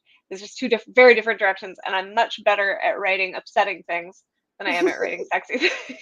Although this is Just Like Home is a very horny book. So maybe I shouldn't say that. Yeah, you're going into both, right? There you go. I mean, I did very much write Just Like Home in the mode of romance. It is my hope that some readers will get to the end and walk away saying, oh my gosh, that was a romance novel, and I didn't realize it until I found out who the love interest really was. Amazing. But it is also not necessarily written to be intimately appealing to a broad swathe of society. Sure. Do you have any either horror movies or horror books that you would recommend to absolutely everyone? Oh my gosh. Oh, I love that question. Horror movie I would recommend to absolutely everyone. I actually have a old poster for it back there right behind me, is The Thing. John Carpenter's The Thing. It's a classic of the genre. It's like, you know, everybody feels like they've watched it, but a lot of people haven't. And it has the most beautiful practical effects in cinema history. It is like brilliantly crafted, beautifully scary, and so much of it is about the fear of other people and how frightening it is not to be able to have immediate, intimate knowledge that you can trust of the people around you. And I think it is just it's a staple of the genre. It's like I would recommend that everybody, you know, consume water in some way, shape, or form. I would recommend that everybody watch this movie. And in terms of novels, of like looking up at my little shelf of the novels that I reference all the time. For absolutely everybody, I would recommend The Thief of Always by Clive Barker, which is one of his works for young audiences. A lot of people are more familiar with his work for adults, but he also writes for young audiences, and his work for young audiences is terrifying. The Thief of Always is about a young boy named Harvey Swick, who is bogged down in his day-to-day life. The opening sentence is like the most beautiful thing I've ever heard in my life. It's Harvey Swick was being consumed by the great gray beast February. And it's all about how February is this long, horrible gray month that eats you. And he's just like, his life is just like dreary. And then this man who has a smile that extends past the edges of his face invites Harvey to come to a house where you get everything you want all the time. It's and all 4 seasons pass in a day, and you get everything that you could ever want. But of course, everything is not as it seems, and things are amiss. It's a book that I really kind of helped draw me into horror as a kid. I read it and was like, oh my god, I've never read a book like this. This is fantastic. And I think it would be accessible for people who are not quite ready for the big, dreadful scares, but who are ready to feel unsettled and who want to read beautiful prose. Clive Barker is one of the most beautiful writers who's ever walked the earth. Awesome. I will put it on my list. Yeah, I do love reading horror novels, but I am definitely a scaredy cat when it comes to films. It's just the jump scares for me. I need to hold a hand. Definitely. Yeah, I don't have a nervous system that handles jump scares well. I have a, like, the way that my nervous system is due to trauma, the adrenaline doesn't get processed the way it's supposed to. And so if there's a jump scare, I just stay adrenalized. But I've learned to kind of start to see when the tension is building. It's going to bring a jump scare, and I'll grab my partner's arm and hold it in front of my face like this.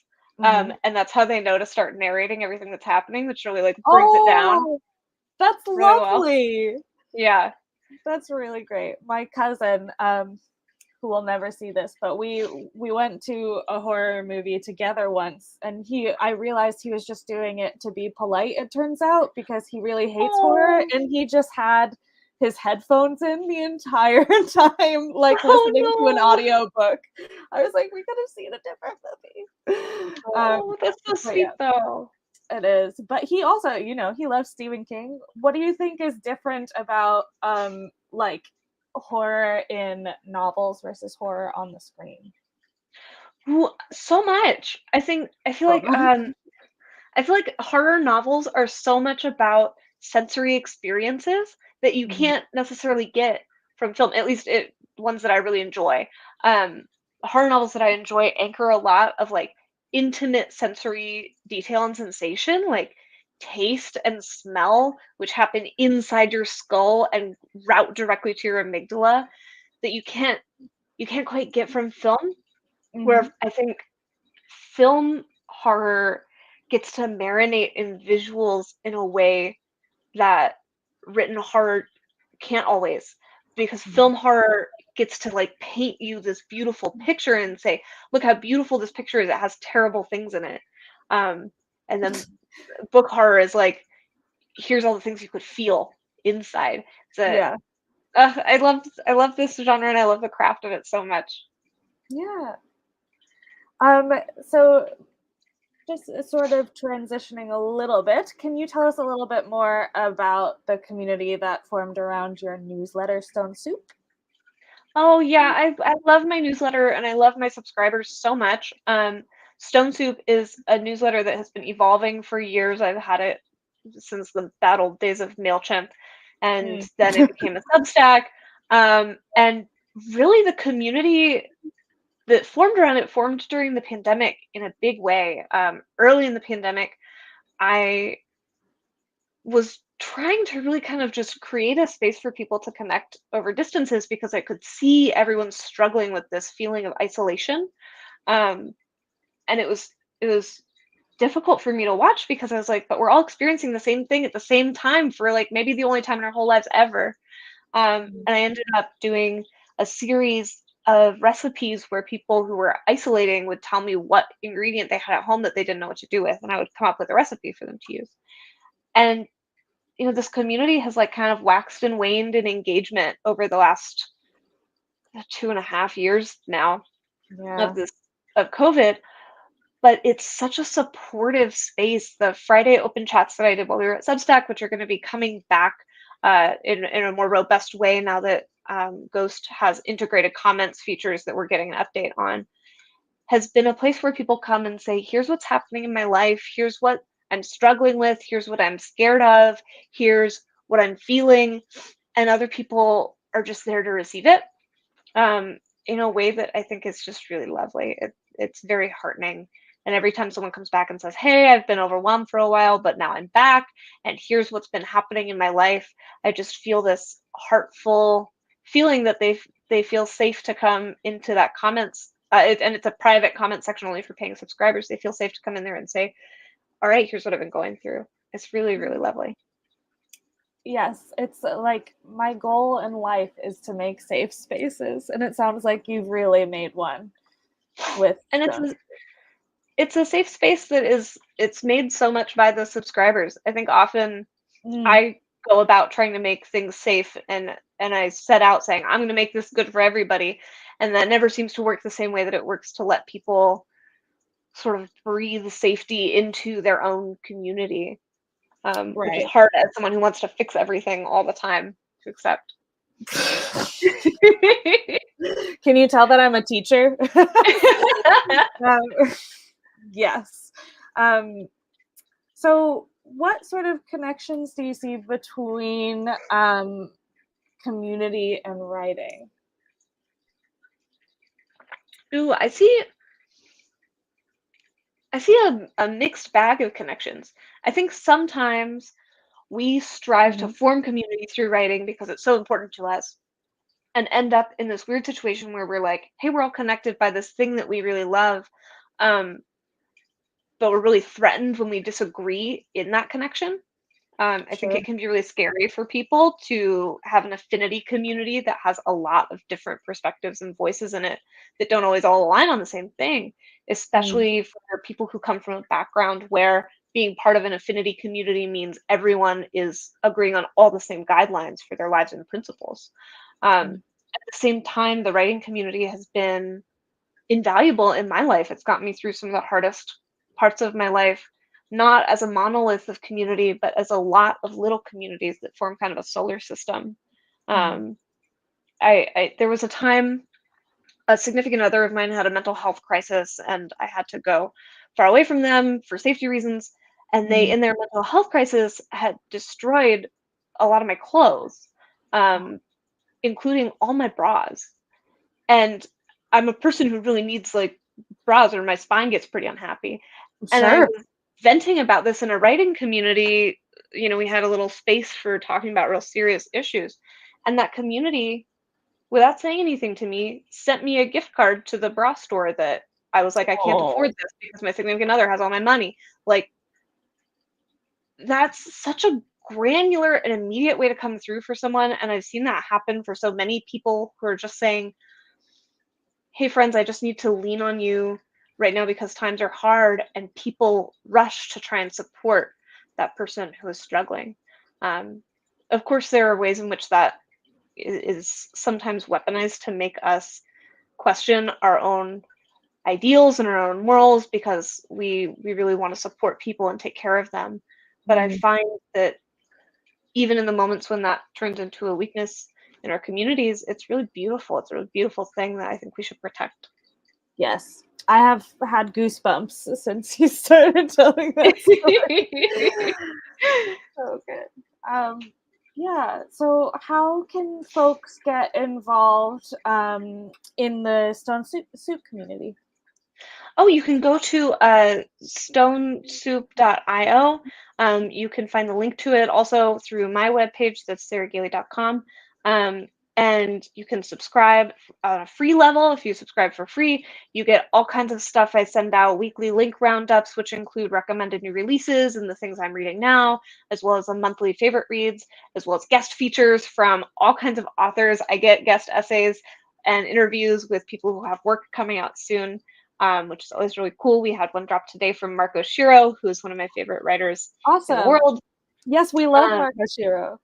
Yeah, Mark is like very dear to my heart and wrote a beautiful essay on wanting to write things that are funny instead of just things that are serious and traumatic.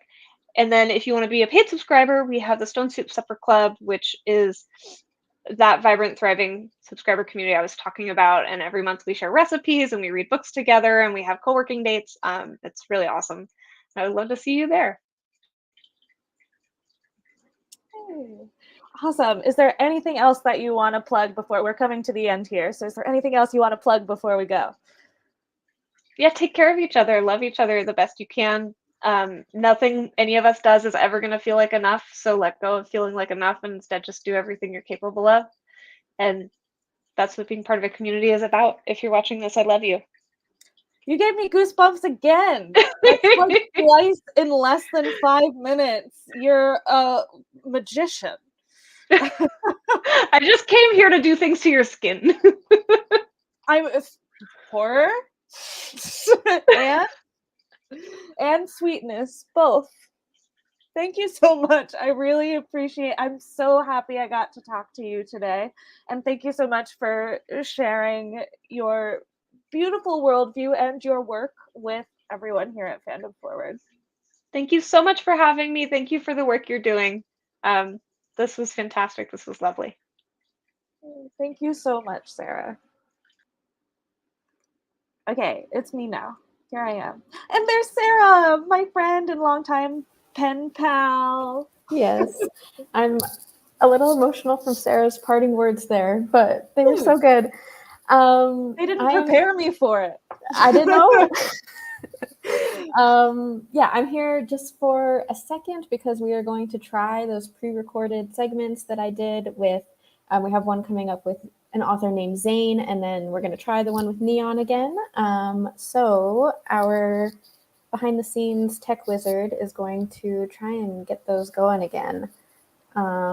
We will, hopefully they work this time because they're both Round really of applause awesome for Angela, interviews. everybody. Yes. Round of applause for Angela. Give Angela some props in the comments. Yes. And Sarah and Katie for being wonderful hosts. And for letting me dip in literally at 9:30 p.m. Let's see.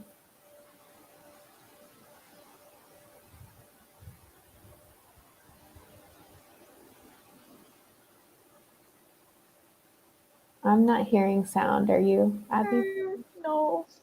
Sad times. We will find a way to get this to everyone. Don't you worry. Yes, let's see.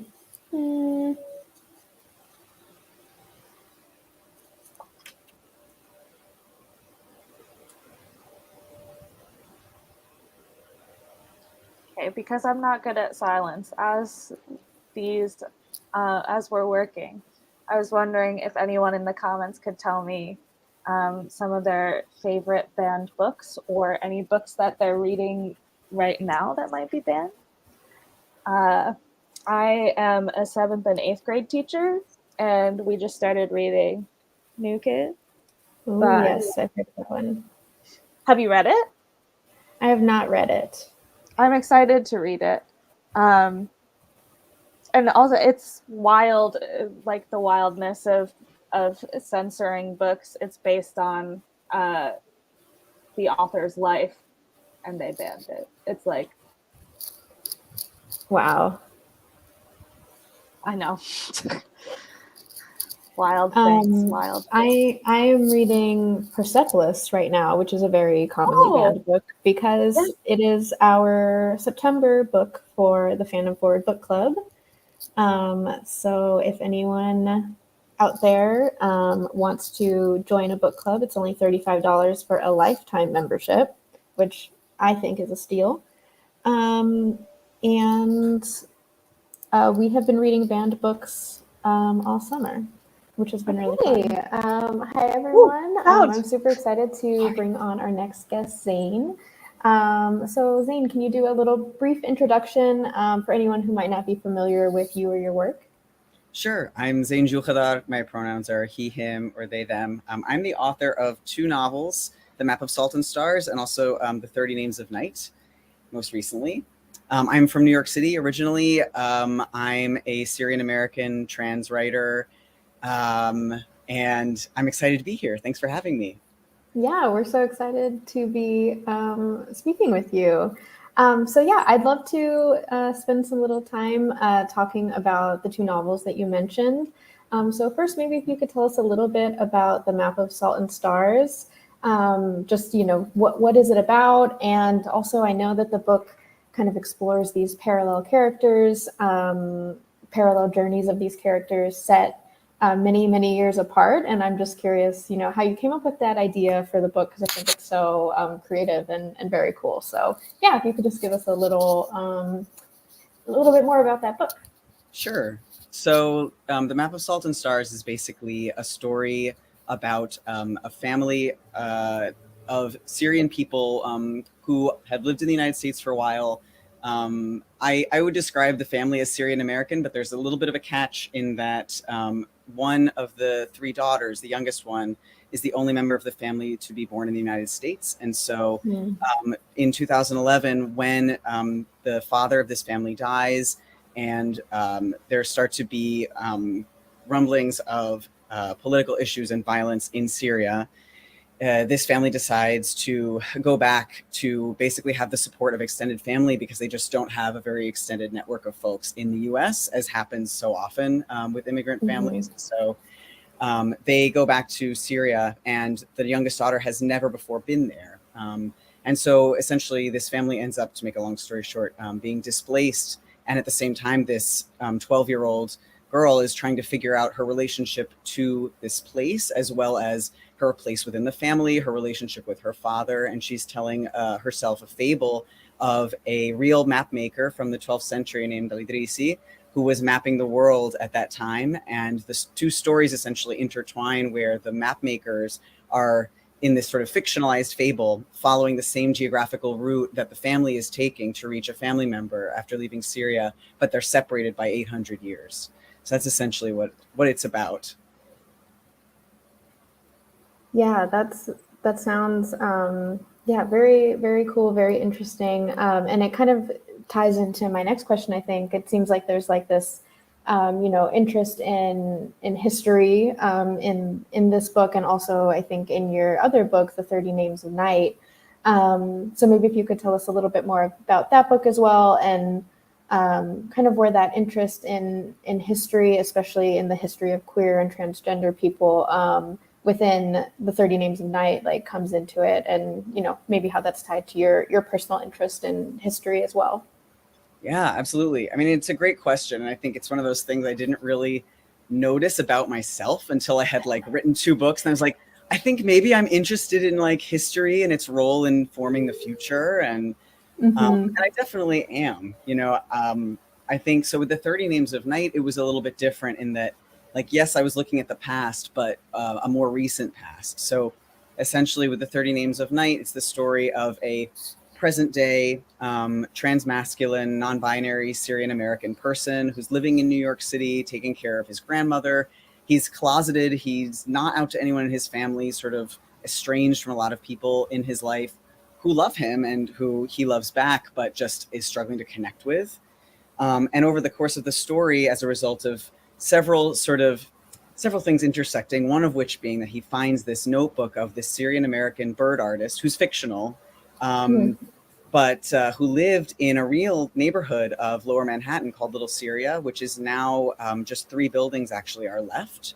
And, that there's a struggle to make them like historical places to protect them because gentrification has really vastly altered that area of Lower Manhattan.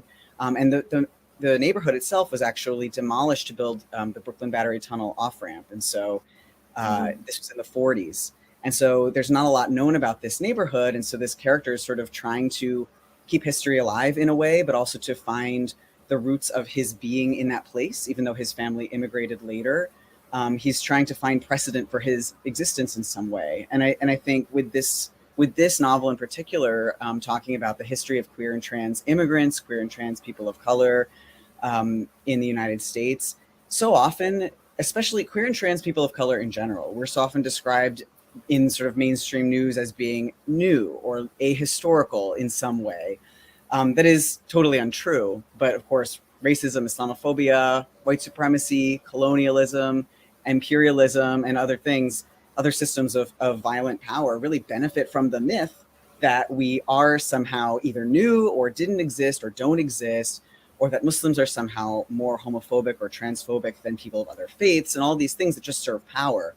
So to say that we're not new, right? First of all, that we exist and we're not new, that we have ancestors and transcestors who maybe use different language to describe themselves, but nonetheless survived, and that's the reason we're here, is still revolutionary. It's still powerful. And I think especially it's important when our books and our words are being banned from classrooms and our bodies are being banned from public spaces, banished from public life. I really, this obviously, some of this is like escalating in a different way since I wrote this book, but the book was basically, I wanted to write it just to let trans people exist and breathe on the page and take up space. And to write a book where they explored other sort of joys and difficulties besides just transitioning, which like transition stories and coming out stories, of course, are important. But I wanted to also have a place on the page where they could just maybe take a respite, find rest from those things as well. And like, yes, those things are in the background, but they're not the foremost sort of narrative of the novel. So yeah, I don't know. I think that like to know our history is a really important part of being able to imagine a future for ourselves. Because to know that our ancestors and our transcestors survived in spite of, in some ways similar and in some ways different violences than we're living through now, is also to assert our own ability to survive. Yeah, I think what you have said about, so much of like the writers of history like erase so much, especially in terms of like trans people of color, and definitely, the intersection of those identities. So yeah, I think it's very important to like in activism, uncover this history. And then, as you say, I love what you said about like knowing this can help us like move forward and see a future that is, hopefully more equitable for everyone. So yeah, I love that. Next, I was just curious, what draws you? It seems like both of these books are about young people, younger main characters. So I was curious what draws you to writing books about and for young people. Yeah, well, so it's funny because my first novel, Map of Salt and Stars, was marketed as a kind of crossover adult YA, and its protagonist is 12 years old, and so obviously that character is for sure younger, and then I had to really like work at that viewpoint as well, in terms of filtering and a lot of things. And it's interesting how both audiences sort of responded to the book. When with 30 Names of Night, you know, I envisioned it as an adult novel, but of course, I think the protagonist is in that sort of like, I don't know, I guess ambiguous age of being like sort of mid-20s. I think I had vaguely imagined this person to be about like 26, but it's never really in the text, just sort of in the filtering. But of course, like, it's that kind of like, it's a story about a person who's just sort of getting started in some ways in their life, in a way that can apply, I think, both to people who are younger, but also to trans people who come out later in life and are like, I have to do a lot of this stuff again now, right? Or I built all of this and now I have to rebuild it, because just the act of being more true to myself in whatever way, like, right? Like whether that's like actually coming out or transitioning, or whether it's just the way that you navigate relationships with your elders and your community. All of those things are like a sort of a feeling of starting, I think, that maybe was accessible to a younger audience as well, even if it was intended as an adult novel. And I have, you know, other projects in the works that are more explicitly YA, but I think I really like writing things that are accessible. Either they're specifically for young people, or they're at least remain accessible to them, because I feel like, well, first of all, like, I mean, Gen Z is really cool. Like, they're just like, I actually really just think they're awesome. And I think it's a privilege to be read by Gen Z and people younger than me in general. I mean, I'm in my mid-30s now. And also because it's like really important that we talk to people that are coming up after us. One, to share strategies of how we made it through, and also to like learn things about what they want and how they're seeing things, and seeing things that we can't see. So yeah, I don't know. I feel like if I cease to be relevant to those people, like, and whether that's now or at some later time, like I think that I think we have to like really check ourselves if stuff isn't landing for folks that are coming up after us. Because then, like, yeah, of course, there's lots of reasons to write, but for me, it's like, what am I doing it for if I'm not able to sort of cross gaps like that, you know, and have a relationship with the people that are coming up behind me, you know? Yeah, it's such an interesting point about that cross-generational just connection and community between different generations. So yeah, you briefly mentioned there some like upcoming projects, or, you know, maybe some books that you're working on. I was wondering if, as we wrap up here, if there's anything you can share about, you know, either books you're working on or just other projects that you have in the works, or anything in general that you want to plug and mention at the end here. Sure. So the like most sort of the first thing that'll come up, I guess, is that in actually just like last week, the French translation of 30 Names of Night just came out. So that's kind of exciting. I mean, I don't know if I'm going to be able to pronounce the French, but it's coming out from Rue de l'Échiquier, and it's called Les 30 Noms de la Nuit. And I'm really excited about it because I got a chance to participate a little bit in the translation, actually. I had conversations with the translator about how you take a trans book with a character who's not gendered and not named for most of the book, and sort of preserve some of that like linguistic open space, let's say, in a Romance language. And I speak a number of languages. I do speak a little bit of French, but I speak Spanish, I speak Italian, I speak Arabic, and all of those languages are gendered. And we had these really fascinating conversations about how to sort of maintain that space, that openness, in a way that was queer and was true to the original. And anyway, I'm really psyched about it. The translator's amazing, Nino Dufour. And yeah, so that's one thing. I'm going to be in France in October touring a little bit for that book. So in the off chance that anybody is going to be in France in October, come hang out with me, come say hi. And beyond that, I'm in sort of a very intense revision of a new novel that I'm working on. I won't like get into it to not jinx myself.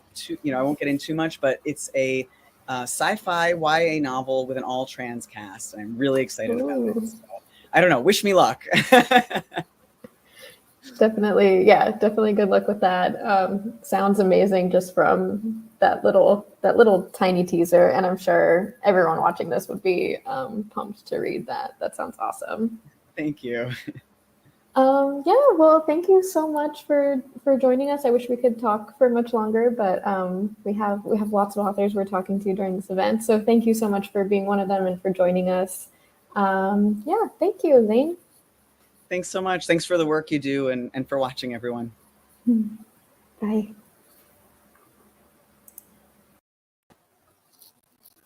All right. So I'm super excited to welcome our next guest.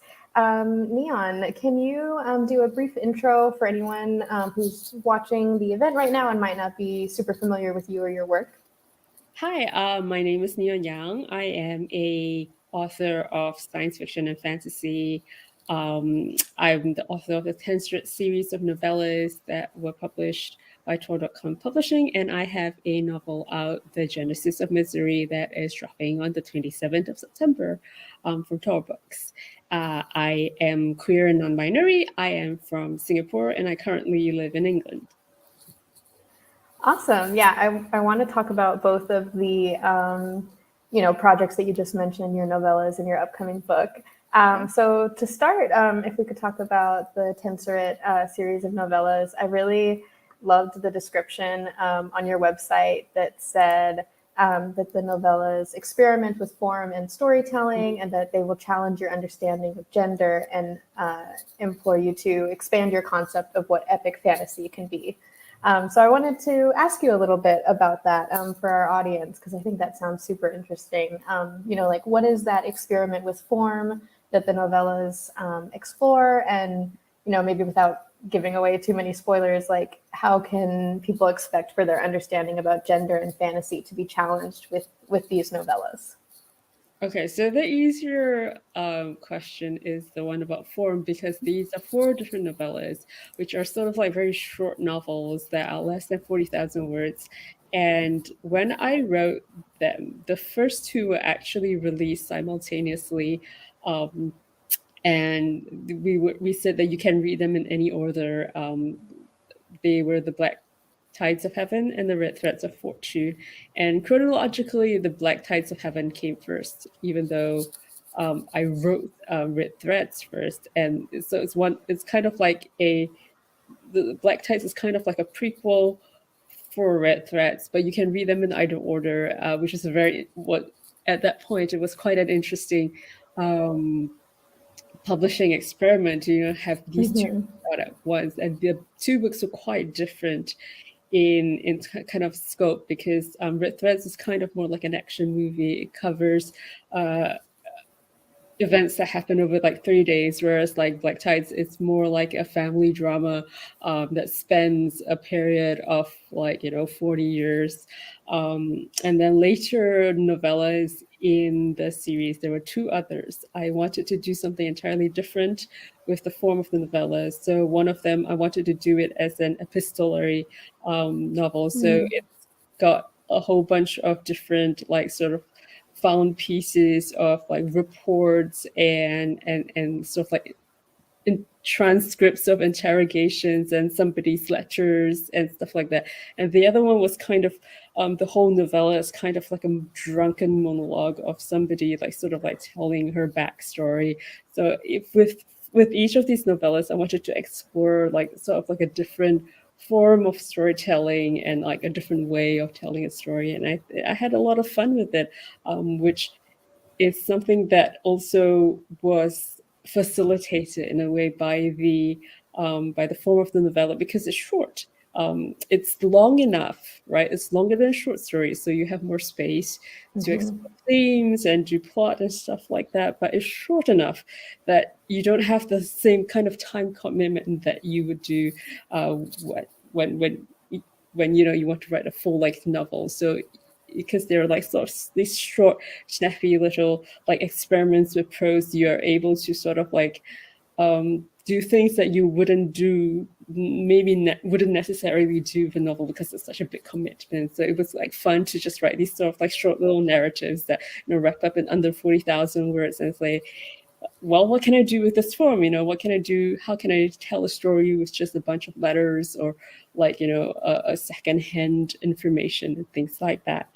In terms of gender and the scope of epic fantasy, well, that's kind of the the marketing thing that I was talking Yeah.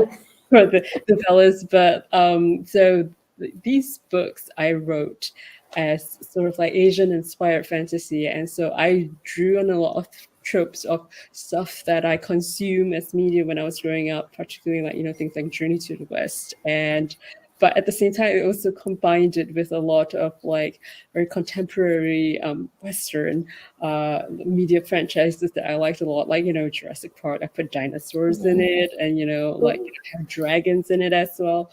So it's an expansion of what people think of as typically epic fantasy, and I decided to do something with a little different gender in these books. So part of the world building is that it's a world in which children are not assigned a gender at birth, and they can decide what gender they want to be as they grow up and experience adolescence and stuff. And it's kind of like a rite of passage for people in this world.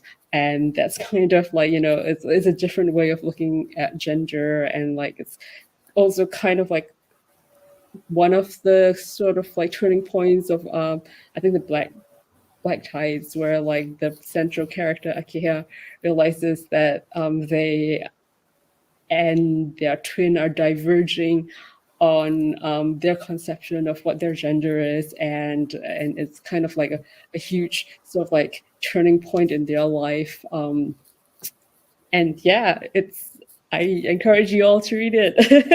Of course, Yeah. Buy my books. Yeah, definitely. We're going to be putting links all throughout to buy all these books. But yeah, I think that sounds super, super interesting on all of those aspects. I kind of wanted to ask, what generally draws you to writing in the genres of science fiction and fantasy? Well, I would say it's because I am a gigantic nerd, and I like writing. I like writing things that interest me, and what interests me, I like giant robots, dragons. I like these things, and I want to write about these things, and so I do. And Yeah. I think that's kind of just it. But also, I like the science fiction and sort of fantasy genres for the way that you can, push boundaries with like what you do with like social constructs and the amount of imagination you can put in it. I like writing, for example, secondary world fantasy, because then I can imagine like societies that are different from ours, and like how would they put things together, and what would be considered acceptable, socially acceptable and normal, and how can I make it better than the society we have now, or how can I explore a topic or an issue that I am interested in, and I can do it sort of like from the safety of a secondary world, because it's essentially a sandbox that you create for yourself, and it's like, you can like build little castles and little mud figures. I like that. Yeah. Fantasy allows us to reimagine our world in these really, really fun, interesting ways. Yeah, so I want to make sure to talk about your upcoming book, The Genesis of Misery, which comes out this month. Is that correct? Yes, on the 27th of September. Yeah, September. I saw that you described it on Twitter as Joan of Arc, but Gundam. And I really just want to hear some more about the book.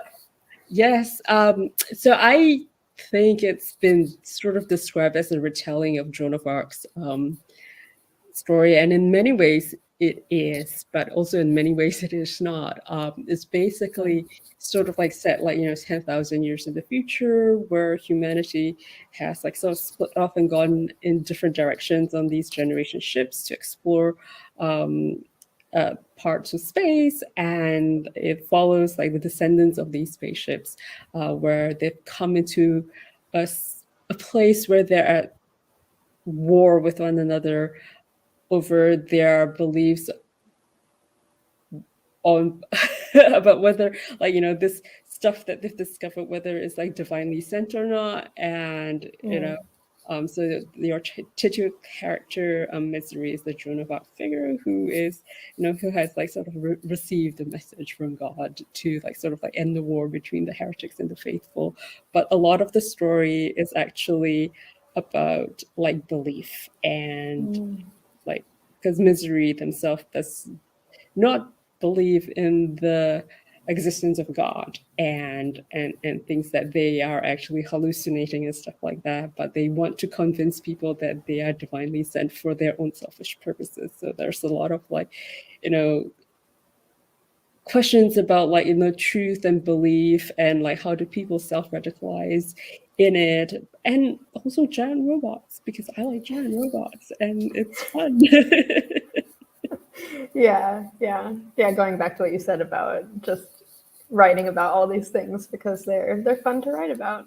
Yeah. And this one is not a novella, correct? It's like technically my full-length debut novel. So it's the first time I got to write a novel that was like 120,000 words. It took a lot of effort. Yeah. I was just gonna ask, like, I'm sure the process between writing this and the novellas was very different, but was there anything in particular that you really liked about writing the full length rather than a novella? It gives you a lot more space to do things and explore different themes at different parts of the writing, whereas novellas you have to be really a lot more focused, because like if you're not, then your novella will end up just being like 60,000 words, and at this point it's like a short novel, so you might as well just make it a full novel at that point. But it was also very difficult for me. I had to rewrite this book many times over because I was just not used to structuring something of that length. So it was a rough learning process, but I think I learned a lot from it. So I'm very excited to get started on the second book, which will hopefully be a lot easier to write because I've done this before and now I know what works and what doesn't. So yeah. I'm sure it will. And yeah, congratulations after all that hard work. The book's coming out this month, so that's awesome. I'm very excited for people to finally get to read it because I've been working on it since like 2018. It took a really, really long time. Yeah, I'm sure that feels great that people are going to be able to go out and read it. And I'm sure at Fandom Forward, we're a bunch of fantasy and science fiction nerds, so I think people will be really interested in reading that. So we're almost out of time, but do you have, obviously this book is coming out this month, but do you have anything else you want to plug or mention, any other upcoming projects, or just anything you want to mention at the end here? I'm trying to think, and no, not really. I hope you will enjoy the book, and it will frustrate, tantalize, and scandalize you, perhaps. Who knows? Yeah, awesome. Yeah, and like I mentioned, we'll be putting we'll put links in the live chat for places to buy all these books. So, all right. Well, thank you, Neon, for joining us. It was so nice to talk to you. Thank you so much for having me. Yeah. All right. Bye. Bye.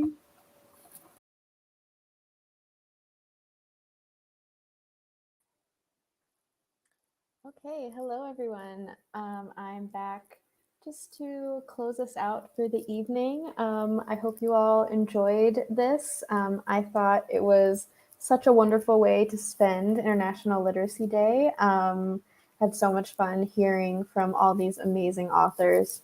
So as we close out, I'm just going to mention a few of the things that we've been mentioning throughout the entire night. If you want to support these authors by buying any of their books, of course, we highly encourage that. And if you use our bookshop link, you can also support us at the same time. Some of the proceeds come back to Fandom Forward and help us have presenters like these on our live streams and run our campaigns. So that is much appreciated. And I think all of these books sounded so amazing that I'm going to have a bunch of new books to read after tonight. And let's see. So as we mentioned, the National Banned Books Week is coming up between September 18th through 24th. And we are going to be hosting a week of action during that week. So all summer we've been training and we've been learning how to fight book bans. And during Banned Books Week, we are going to put that training into action. So keep an eye out on our social media and your email inboxes because you'll be getting information on how to take action and make sure these book bans stop happening.